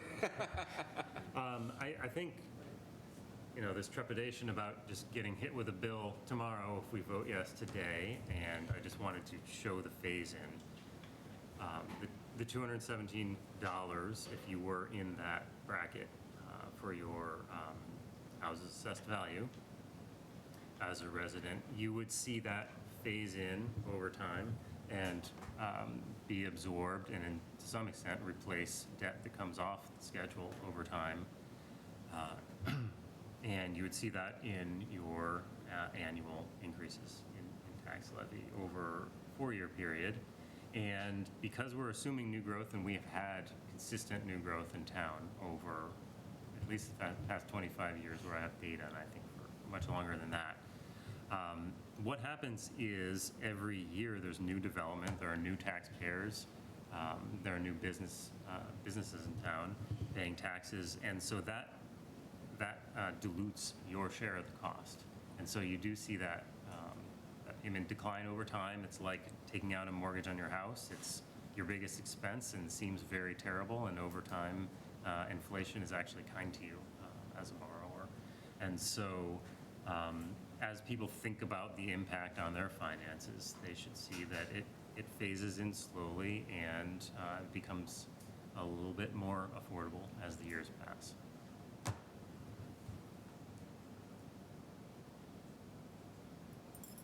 So, and then the final thing that we often hear is, what happens if there's a no vote? What's the alternative? What else do we have? I think they covered that in their discussion a bit. I think we need to really acknowledge that a no vote still means we need a new Fox Hill, and until we figure it out, the current Fox Hill has quite a few needs that could be quite expensive. So you could, as Donna said, end up spending $61 million and end up with the same Fox Hill with a lot of new upgraded electrical and fire suppression and all of the things that would be required, but you still have an old building that really needs to be replaced. So a no vote is For about the same price. really scary, yeah. And I think we need to acknowledge that a no vote is still going to cost us a lot of money over a short amount of time, and we still have to figure out how to pay for it, and we have an old building. So we don't have to beat this too hard, but it is a little bit frightening. We lose the $30 million from the state. We may lose the $6 million in incentives and grants, because who knows if they'd still be around. If you take the $30 million away and you could build the school for exactly this next year, when we decided, hey, we better build a school, $217 a year goes up to $340 a year for the average residential taxpayer for the same project. I think that you could, assume that there'd be quite a damage to our relationship with MSBA. I think they have put a lot of time and energy into it, as have we, and it would may be difficult to get on their schedule for another project in the future. And it would delay to, in my mind, it delays our next needed project, which is the high school. That's my fear, because we still have this problem that we would have to solve. And if the school committee decided to flip-flop their priorities and say, no, we've got to do the high school first, which I've heard quite a few people say, then we have to patch up Fox Hill to at least get it through till we accomplished whatever we're going to accomplish with the high school. And that's a lot of money to do that. So there is a concern about a no vote and what impact it would have on our next project. So the next project, at least as it has been talked about, is the high school. It's a definite need. I don't think anybody could argue with that. They tried for many years to get in MSBA to join in for a much, be a much bigger ante for them, and it's a much bigger project. I think through every projection that we've done, we would need a debt exclusion, which at some point then kind of makes it cold, but we'll get a BHS when the Burlington residents decide they're willing to pay for it through a debt exclusion vote. And so hopefully that can be soon, and hopefully they'll be receptive. But that one is really going to require a vote of the residents to pay for it. So I would like to say that as a group, that we support and believe that BHS is the next large building project after Fox Hill, and that we will support the project with as many financing options as we can provide as soon as we have the data to provide it, and as soon as that takes form. And I think it's underway. We've got a building committee that I sit on. We have a project manager, we have a designer, and I think we'll start to see options coming through over the next several months. I didn't make the last meeting, but I saw that they removed the option of just renovating the high school because it wasn't really an option. Is that true? No? Yes? Strategy 9. One of the Was renovations. one of the many renovation options. Oh, I'm sorry. Yeah. Okay. Well, so it's The one that just focused on the whole building. the whole, right. Yeah. That's all I. So as then we did look at, just to get a visual image also for the high school, if you do the base case with a $250 million project that starts in 2029, you can see the levy limit is the darker line as they split in 2029. And so the high school, any project of that size would require a debt exclusion. And that's Correct. that's So, having run many simulations, the more near-term it is, the less certainty there is on what that growth rate is. There are certainly scenarios where it's more comfortable and scenarios where it's less comfortable. But in the near term, less certainty, and you need to do the debt exclusion to be sure. And then later on, we may find ourselves in a very different situation, but in our base case, most of the debt would need to be excluded in order to keep within our levy limit. And so functionally, the requirement to get this funded is about the same, and it's a real, it's well-defined. It's to appeal directly to the taxpayers. If I may, Doug, it sort of ties into that. When do we, for the Fox Hill as proposed, when do we really know better what the costs will be? Now, you've got to get bids on the street, and you've got to get,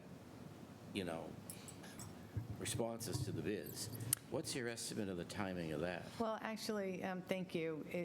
Clarifying points, we will, as the design progresses, we will have 3 additional cost estimates as the design progresses, because we want to make sure that we are staying on budget. And the timing of that? So the next one would be at the end of design development. I think we were saying that's probably beginning of the year, around January or February, like in 4 or 5 months.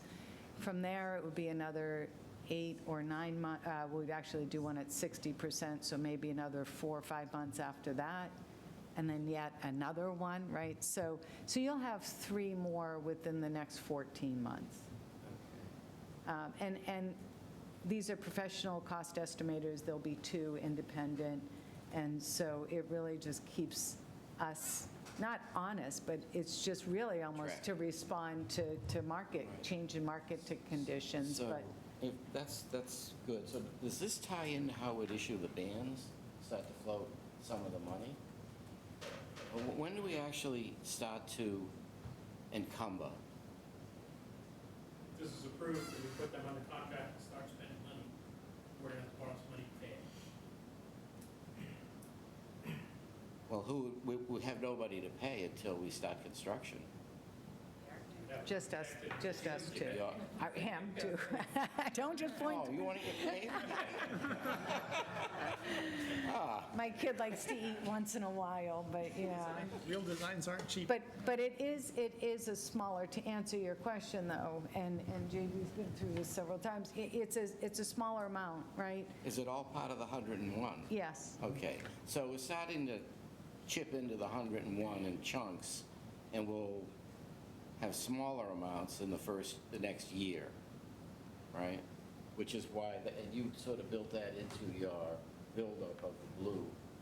Yeah, well, John Heitler built that model. We're staying with the same basic model with just improved estimates and Right, cost, so- because we want to stay consistent with what we said May, and fortunately, the situation is consistent with what we said in May. Yeah. Okay, so we've got a pretty good picture on how this will build its way up to the 2, whatever it turns out to be. And once we've got all the bids in, we probably could firm up pretty tightly, other than contingency stuff. Right. Yeah, What this- construction wouldn't start until we're bidding 2026? December 27? 26? So, I mean, Yeah, the okay. construction cost is roughly 75 to 80% of the Right, project. and, So and you're inflating that at what rate with time? about 3% per year, Okay, and that's baked in as well. yeah, okay, sounds good to me. I think we have a good platform to work from here. Anybody else on the committee have John? I will get. You've done the whole presentation there, I didn't want to. No, there's more. There's just a little more. I mean, just. I'll wait till you're done that. Sure.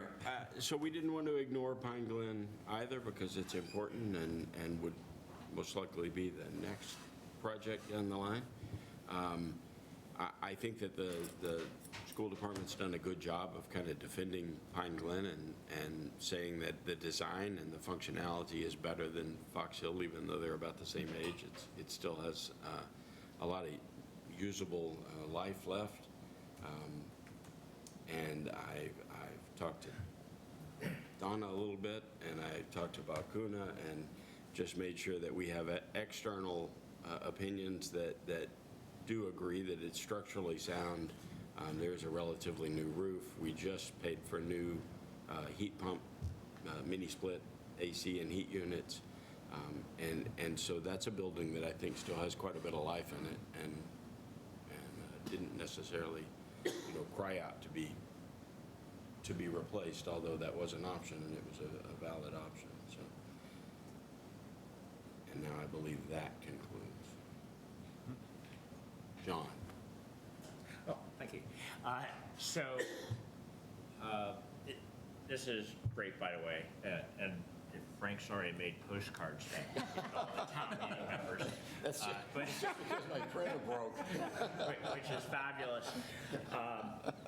I'll just make a few additional points. One is, it may not be obvious, but the MSBA has met, and that $30-ish million is an official number that they've committed to now. So the point is, town meeting, when they're voting on this, that's a known number. It's not just a hopeful number. So that's a little bit of a change from the past.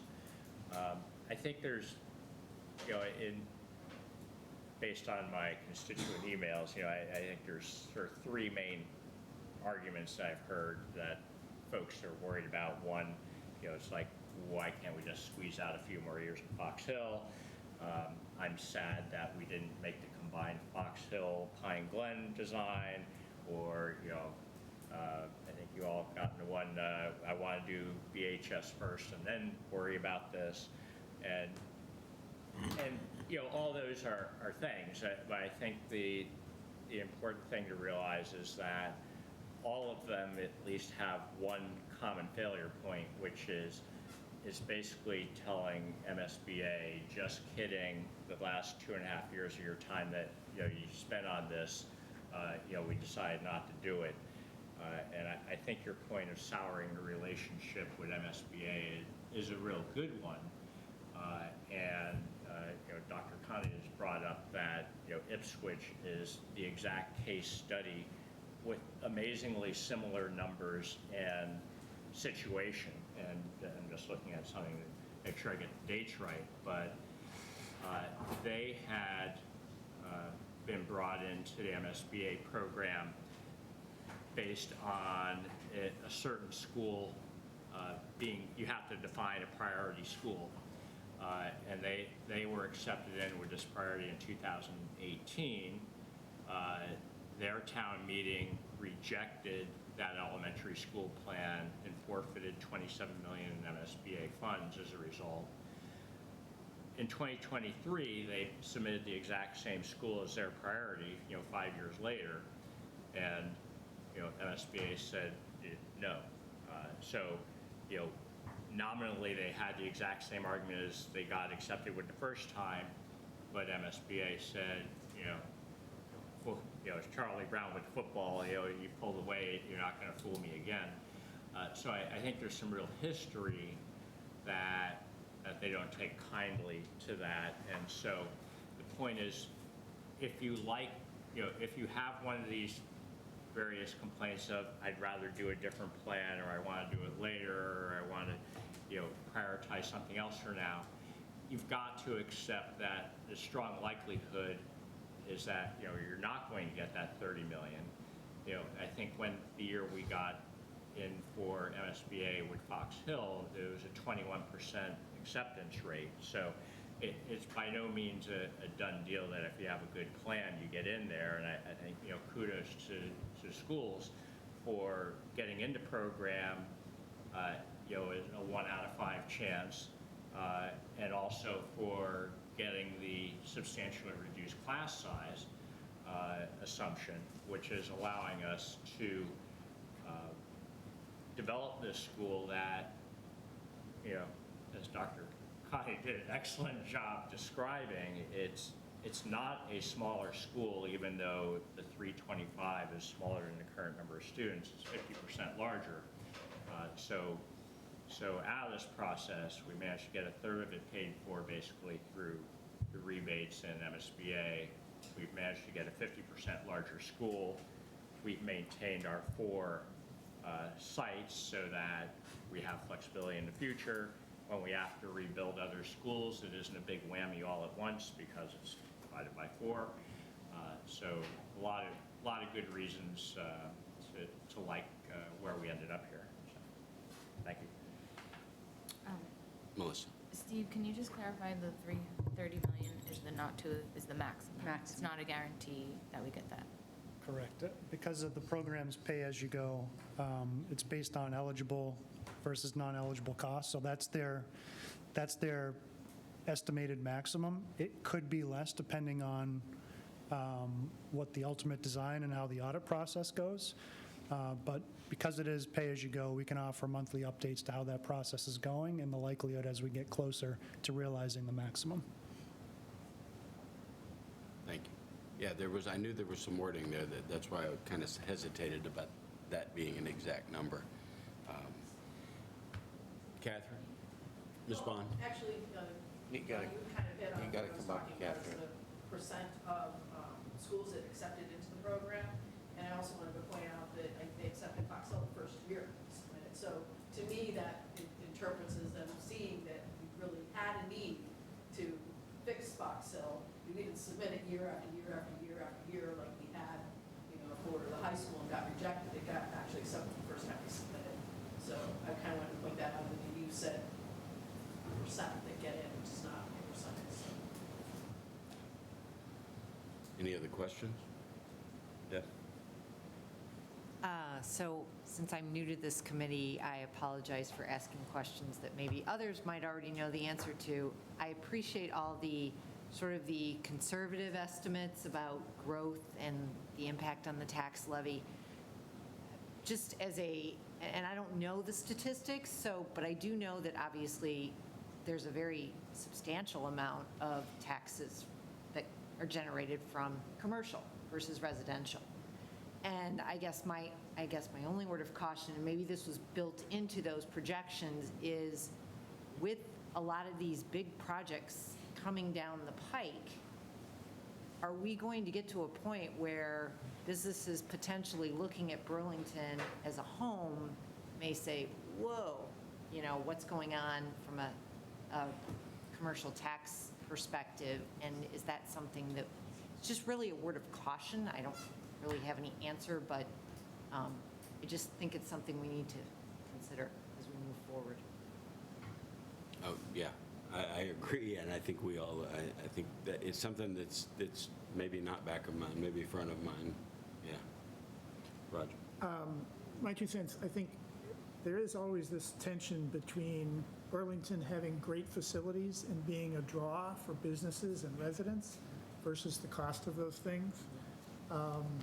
And we've done really good over the years. So it's hard to evaluate, it's not hard one way, it's not hard the other way. But I think if we don't keep improving our facilities and keeping up with our infrastructure, we definitely slide down the likability scale from business perspectives. Ms. Monica? You gotta use the mic, Yeah. but no one can hear you at home. Come on up. Sorry. You need to whack the mic. I just want to make one point, and that is, you did bring up the high school. So Catherine and I are both here tonight. She's the chairman of the high school building committee. I'm the vice chairman of the high school building committee. And I just want to make the point that I know it really matters to a lot of people that the high school get done. So I want to be clear that, yes, we understand the high school's a huge project and it will take a debt exclusion. We understand that. But assuming that this passes, that we get the Fox Hill passed, we expect to be ready to work towards a debt exclusion within the next 12, 18, 24 months. We hope to be able to do that. So I just wanted to make the point to anyone listening that is worried about the high school. We're on it. We care. We will get there. I think passing the Fox Hill will help us. And then I think moving on to to get people comfortable with the debt exclusion is our next priority. Thank you. Thank you. Any other questions about this before we vote? One small clarification. We talked about the 100.5 million is the maximum cost, and the reimbursement is proportional. So if we get less than 31 million, it's because we're spending less. Is that about right? Not exactly. If there's a reduction in eligible costs, that would, As opposed to non-eligible costs. Gotcha. correct. Yep.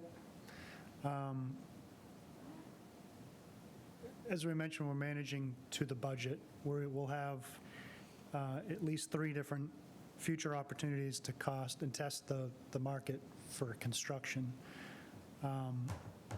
That would be, I think, within the purview of the building committee to make those decisions as we progress. I guess that's all I'll say. But yes, if there's a substantial reduction in the overall spending, the grant would reflect that. Somewhat proportionally, it's a little hard to say exactly because of the difference between eligible and ineligible costs and the different caps at the MSBA, but it's a fair statement. Thank you. Is that a straight-up percentage of the acceptable, or the costs that are within that grant? Is it a straight-up percentage, or is it based on a max per square foot you can spend, or? So there are different caps that get applied. There's a straight cap on the cost per square foot of construction cost. There's a cap of soft costs as a percentage of the overall project cost or construction cost. But essentially, anything that's deemed eligible within the MSBA's policy gets applied a straight, flat reimbursement rate to it. So it's either eligible, it receives the agreed-upon reimbursement rate, or non-eligible, borne entirely by the town. I think the question, though, is I believe there's a cap to the reimbursement of what can be reimbursed proportionally per square foot. And so if we reduce our costs from well over that cap to slightly over that cap, same reimbursement. Is that right? Right. So, well, it depends on, we're all hoping, and construction is actually stabilizing, so, right, it's actually, we have a bid opening tomorrow, it'll be interesting to see how that comes out, but we're seeing a reduction in construction costs slightly. If we're estimating, I'm just going to use fictitious numbers because it's easier to think about. If we're estimating that the construction's going to cost $1,000, MSBA is giving you, I don't even, effective rate's 35% or something. Or let's just say 30% because I can do the math better at 8:30 at night. So they're going to give you $300, right, on the $1,000. If the construction cost actually doesn't come in at $1,000 because now there's more competition, construction's coming down, and it's at $800 instead of $1,000, MSBA will give you their 30% on the 800, not on the 1,000, right? So that's one cap where they'll say, well, we're all going to celebrate in the reduction of the cost of construction. So they'll take their share of the reduced cost of the construction aspect of it. But they have other caps as well, furniture, fixtures and equipment, technology, and they recognize that they have not been able to keep up with the costs, not just for construction, but for furniture, for technology, for many of these things. Their position is, we'd rather give something to everyone than only inviting one or two in and giving them everything, right? So they really feel that they're doing it in the best interest of the Commonwealth. Thank you. John? Steve? Thank you, Mr. Chair. Just a quick definition. What's the difference between eligible and ineligible? I mean, what kinds of things are eligible versus non? Actually, we do not. That's a really good point.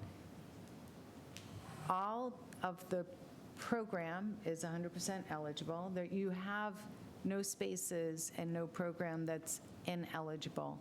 We should probably be using the different term, which is they have caps on different aspects of the project. So they will say that construction is $550 a square foot that they'll participate in. So if it comes in $1,000 a square foot, they will only they'll participate at $550 a square foot at their reimbursement, right? So the town would be responsible for the difference. And then there are a couple of other items that won't pay for. Jim? Oh, the gym, you're right, we have 1,000, we did, I am sorry, we have 1,000 square foot additive gym. Create a larger runoff area. Sorry, We have a cap totally. for gyms for elementary schools that have a certain square footage. And we wanted to have, because our high school, we use the gyms a lot, we wanted to have more runoff area. So there's a It was 1,000. 1,000 square feet that they're not going to reimburse. So it's going to present a little bit differently than what they would allow in an elementary school. So, Maybe to. one more time. Can you do a follow-up on? Yeah, go. Just to summarize then, everything is, all the costs are eligible except for that 1,000 square foot space in the gym. That's ineligible because we added to it, and it's capped.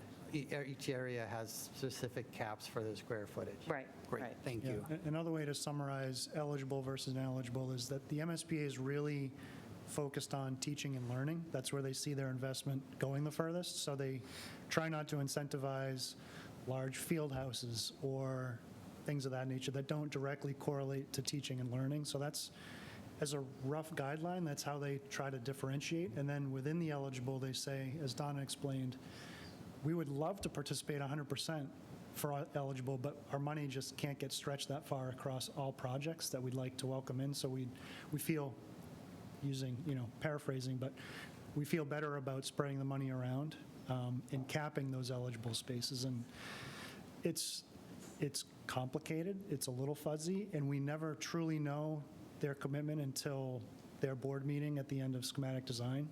So we're constantly trying to forecast to help decision-making throughout the entire process. So happy to go over any more detailed questions about each of those individual caps are eligible versus ineligible. Thank you.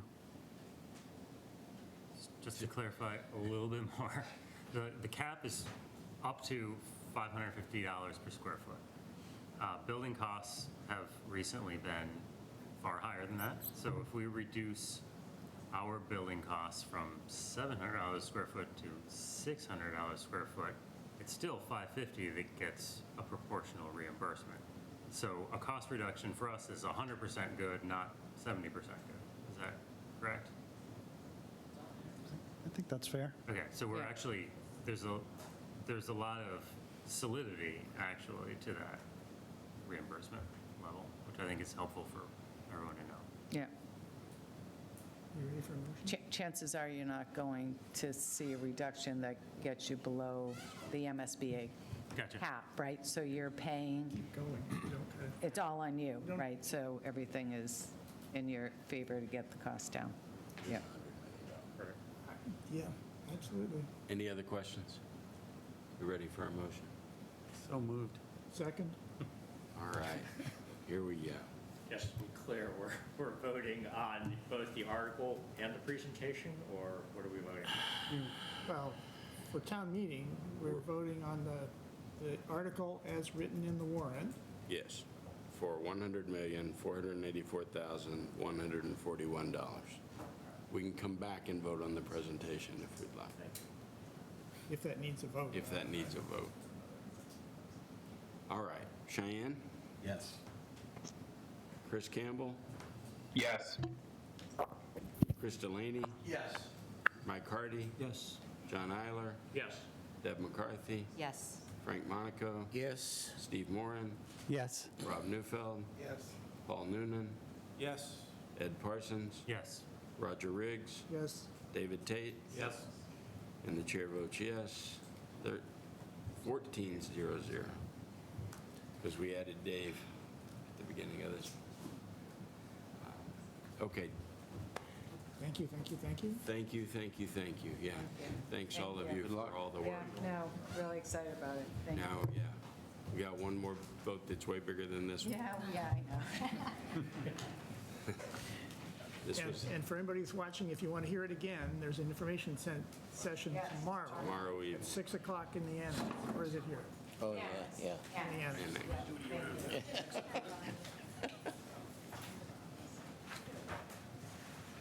Well, so, do you think there's anything earth-shattering enough that we need to approve that slideshow as something that we can present? No, I don't think so. It may get a little shorter, in fact, after, Yeah. since we've seen, yeah. Mr. Chairman, I would say, it's a little, I don't know how much bigger it's going to be in the auditorium, but it's definitely a 2015 eye chart. We'll tell you what it says. Or approximately what it is. And, Yeah, I don't know if there's, I mean, Well, it'll be on the big screen. yeah, just make sure that it can be seen. I'm not so sure it will be that visible. Sure. And I think it's, I don't want to say it's too long, but it's Yeah. not short. Right. well, I think combined with their presentation, together they are too long. Yeah. Yeah, Yeah. and you're going to speak before them or after? Do you even know? I don't know. That's- You and the moderator need to sync up on that. Normally, Really up to the moderator. yeah, Well, normally, Ways and Means get a chance to say something about the vote and the issue Right. at the beginning. Right. Before the that would be the protocol, but this is a pretty long presentation before they even get the floor. So you might want to think about might check that. with the moderator. He may want them to do their presentation before will. doing the committee votes. Yeah. Yeah, and as we've just voted, last question sort of, this issue of the duration of the bond, what we're voting on is to borrow the money. Mm-hmm. And really, the administration and bond council work out timing, how long, blah, blah, blah. And the last point is, we did talk a lot about the impact of the tax increase as it affects the commercial sector. I don't know about a lot, but we have talked about it, especially in the subcommittee. And the important point there is that the small businesses are the ones that are really the most impacted, either through rents or an operation that they're running, because they usually just can't absorb all that. The larger the mega businesses, it's just not as big an issue. Right. We're not gonna run them out of town. They're here to do business and, you know, but it is a small business issue, and we do look at that. Yeah. I don't perceive this number is gonna, you know, blow up small businesses, but they'll feel it, for sure. Yeah. I the think next other one- towns are probably doing the same thing, though, so, Yeah. you know, Yeah. where are they gonna go? But some small businesses just disappear. Right. But this increment for Fox Hill is smaller than our regular annual operating budget Correct. increment. Correct. And so. Just adds to Yeah, it. just proportionally, it adds up. It Yeah. all adds up. Right, but it's not, The high school is where we yeah, really. I mean, that's a big number. Okay, all right, thank you. Well, if this is 100 million and the high school is 2.5, listen, when you're thinking, the taxes will be 2.5 times as much. So it's easy math in this case. It is, yeah, it's all proportional. Okay, so we do have a couple of more things on the agenda. If we feel like we can get to them, or if we want to postpone them, we can do that. Ed, you've been working on the member guide, new member guide. I don't know if you want to give a quick I'll update. give a very quick update. I think I've spoken with 8 of you, so that means I need to speak with our new members and a couple others. Definitely some themes emerging, and there is not a stark difference between the newest members and those who've been around a while, but certainly a difference in, you know, the perceived needs. But I think there'll be no surprises. I think we need a solid glossary of terms to get people started, and I think it all bears out for just an overall member guide as well. I think that we need to write down our process in a very clear way for us, but also for town meeting and the residents. And then the third topic is the capital budget process. And what we've shown tonight and what we've talked about, I think, illustrates that quite well. Especially when we're talking about a debt exclusion, we start to involve all the executive committees in town and the town administration. And I think a capital budgeting process has to involve all of them. And because we see the debt service show up on the budget, we're kind of at the nexus of that. And I think it's unavoidable that we try to at least encourage others to put together a process. And so that's part of what we should probably write down. And I would say a page of that wrote itself. Doug put together a list of questions, which I think are obvious to most of us, but really an oral tradition more than a formal process. The questions we ask of every departmental budget and of every special item to get to the bottom of whether this is a reasonable, defensible financial expense for the town. And I think just codifying that would be very clarifying, especially for people who are coming and proposing capital budget items and new spends in the operational budget. As I made the list of those, honestly, what I kept thinking about was a fire truck. Maybe because yeah. Sure. Didn't we just vote for one? Yeah, but we ask the same questions, and we crawl underneath it in the rain and look at the rust and say, yeah, and we ask, can you patch it? And, do we have other alternatives? And what happens if they say, I think a fire truck or an elementary school, it's kind of the same questions. They're just bigger numbers on the other end. I do think we were sent, or I was sent, and I'm going to send it to you, that the school is coming up with a more and more detailed capital budget plan where they've put the high school in at 2027, and they're starting to factor in a new roof every 20 years for each building, and they're really starting to put in some deferred maintenance, which I think is important. And they were hoping that we would talk about it tonight and take it up and maybe accept it as some kind of plan, but I wasn't willing to do that. But it is something that I think would maybe kickstart our look at capital plans in general and maybe bringing them together more. It doesn't seem like a Town Hall 1 issue. It doesn't seem like a schools. It seems a little bigger than that. So I don't know if we may kick around some kind of ad hoc committee that has a Town Hall 1 rep and a school rep and a DPW, because they're some of the bigger, capital projects. So there may be something where we try to say, okay, how do we then fit all these together? And as a committee, we consider them and look at them. But that's to be determined, and we'll figure that one out. Can I add that, Roger, go ahead. I was just going to say that when you get to something that's got that much information to it, it's important that you get it out to the committee a week ahead of time. Oh, right, yeah. I was just, this Not was same day. too big a decision. Yeah, tonight. I was like, let us get through this in town meeting, and it'll be a great thing, and it may really be a kickoff to something that we've talked about. And integrating all of those items isn't a week-long process, it's a years-long process, and it involves a lot of people, and I think the administration integrates those and tries to mediate priorities among different departments and executive boards. And I think one reason why the process is not super well defined is that no one really wants to have all the responsibility for enforcing that priority making. I don't think we want it, the responsibility it's not our job, either, right. but I think we can have a role in coordinating a lot of those parties to sit down together and put together all the spreadsheets of capital items that span many years, so that we have a basis for comparing and prioritizing and projecting what that means to our operational budgets in the end.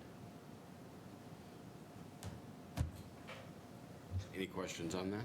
Everybody okay? So have there been, so I did say I wanted these at the end of each meeting, and now we're running really late. So any major information about the police station? Yeah, I can just do it real quick. We had a meeting back on September 5th. They introduced, there's a new OPM called CHA that's on and added to the project. The decision has been made to relocate the police to the Vinebrook Water Treatment Facility, and there's a vote coming up in September town meeting, I think, to approve the use of that facility for police. I think maybe there's something somewhere that says that's only to be used for water treatment, so we have to vote to say we're going to allow another use. Let's see, then just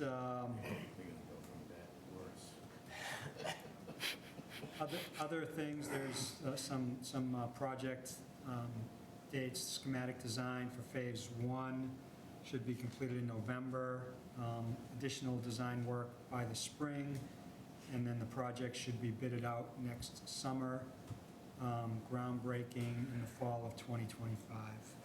So just some high-level project milestones.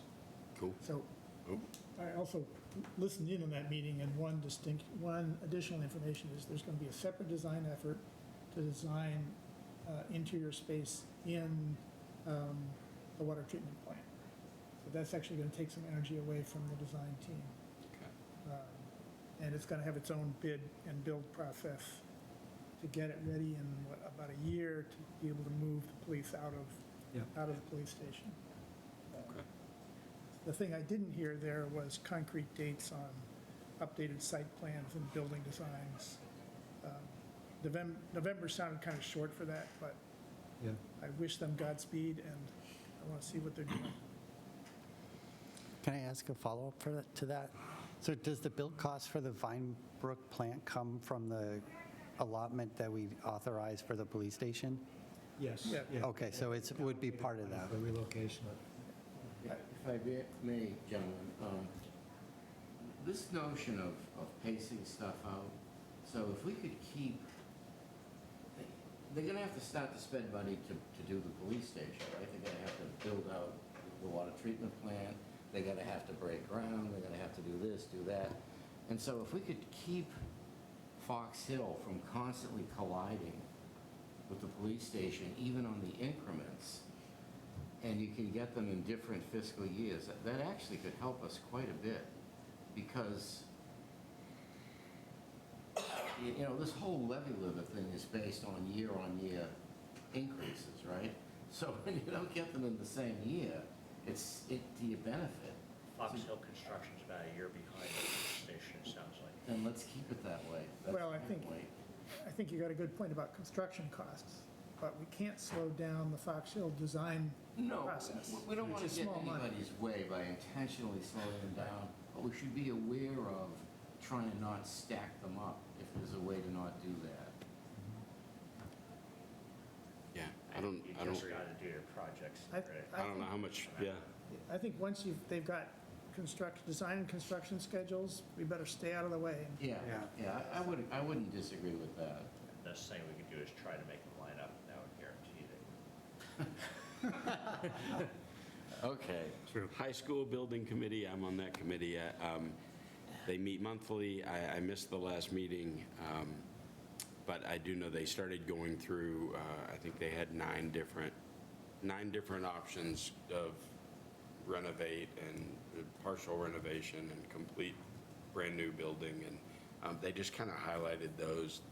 There was one, the ninth option that was there that they voted to take off the table, and I honestly don't have enough detailed understanding of what they voted to take off the table to give you any information, but it wasn't a likely candidate, so they're narrowing it down, and I think in the next 2 or 3 months, we'll see some more specific options that they'll start narrowing further down. I think Fox Hill, we've covered. I do have one note. What do you have? I have another one, but Oh, boy. Because I am Sorry, the guys. non-Ways and Means representative on the School Building Committee. So I took a very good look at the solar photovoltaic project report, and the assumptions in that look quite reasonable for maintenance costs and lifespan of the materials and equipment. And the thing that we need to take a good look at is how realistic are the incentives, exactly what Frank questioned on the school. But if those bear out, then, and if we finance it correctly, then that $3 million of photovoltaics will actually put money in our pocket every single year. Oh, yeah, the operating Yeah. costs. Yeah. Yeah. Yeah, so we should take a very careful look and pressure test that, and I think it wasn't baked into the full project because it just makes the number $3 million more, but it would actually lower the cost per year for the taxpayers. Yeah. For You operating. beat me or to it, Ed. financing? For financing it. I mean, if you were to you got to put together the electrical costs, the occupancy costs for the building with the incentives, with the payments for a loan for that. But it's net positive. And you can spread that throughout the. I mean, it gets net positive after 8 years, I think. It depends on how you finance it. You can, Right. you can make it net positive from day one. Right. We spent $3 million. If you take out a loan, you're paying $210,000 per year in debt service, and we get $1 million grant after the first year Right. from the government. So in terms of, he stole my thunder. But anyway. Sorry. Anybody else have Foxtel? That's all true. We didn't have time in the last Fox Hill meeting, and we don't want to disturb the current focus on getting this thing passed. But the solar panels have to come back up at the Fox Hill. One way to fund it is, potentially, is to use the contingencies that are built into the overall amount, but those won't be known to be available for quite some time.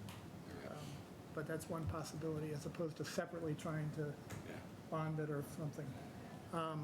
Well, we should keep that in mind, because I've already heard if there's contingencies, we might could have a better field or a better this or a better, so we'll have to weigh that out. Everyone's spending that already. Yeah, Right. Everybody's already spent that money twice. I agree. Somebody probably do. No, you're right. And an old observation of mine is we've been talking about all of this as if we have to bond the entire amount. And we're sitting on a big chunk of free cash, which I think beneficially, if we spend that money on something instead of bonding it, whether it's, parking lots or whatever, we can save money on the things that we do have to bond. Yeah, that will come up And in the it will come up. disposition of free cash for the next 3 years, probably. Right. And it's completely the case that getting rid of debt saves a lot of money. It's a great way to use free cash. Right. But it will be a continuous process every year as we decide what needs to be bonded or And my banned. guess is, the first hit for it will be to pay for the bands, because bands are interest-only payments, and if you can just pay for them with free cash, it's not getting in your way. That's one of the things that they do. And I just don't know how big the bands will be, I don't know how much money we're trying to borrow early. So that would be one thing. The other thing we could do with it, we do have the fields in these two charts, right? The 4.7 million. That is baked in. We could just wipe that out with free cash. Right. Yeah, I mean, you want to be real careful about Why? how many more fields do you want proposed in town meeting that Well, they suggest paying for free cash? I'm not discussing that. That's exactly where that leads. That's I the mean, next one. I've also, I think I've heard John Denizio say that with respect to borrowing, a dollar's a dollar. It doesn't really matter which project it comes from. Right. So, And debt is debt. and debt is debt. Anyway, nothing else on Fox Hill for me. And athletic fields, is there any, have they done it, have they met? So there was a meeting last night, unfortunately, I was at the Pearl Jam concert, so. How was it? Excellent. Excellent? I heard it was good. Months in advance, so. It's okay. I'm sure there'll be many more meetings. I'm sure there'll be plenty of meetings. They did send today, an email with a breakdown, unfortunately, I just didn't have time to look at it. And And just have a question on that. So the athletic fields committee, what is that? Is that both rec and schools together meeting? To be quite frank, I have no idea. Yes, they asked for. They have representatives from each. Yeah. So the intention is to plan out the rec and school fields, To have a capital plan. have a capital over time, plan is over here's what- years. Here's what we wanted to do everywhere in town. Is Right. the ultimate goal with that. I think this is really centered on the one project that was approved, so they want to optimize that. There's probably 500,000 different permutations of athletic field stripes you could put on the area, and they want to make sure that they've well represented. Well, that's why I'm wondering, are they just looking at that one field, or is it a whole?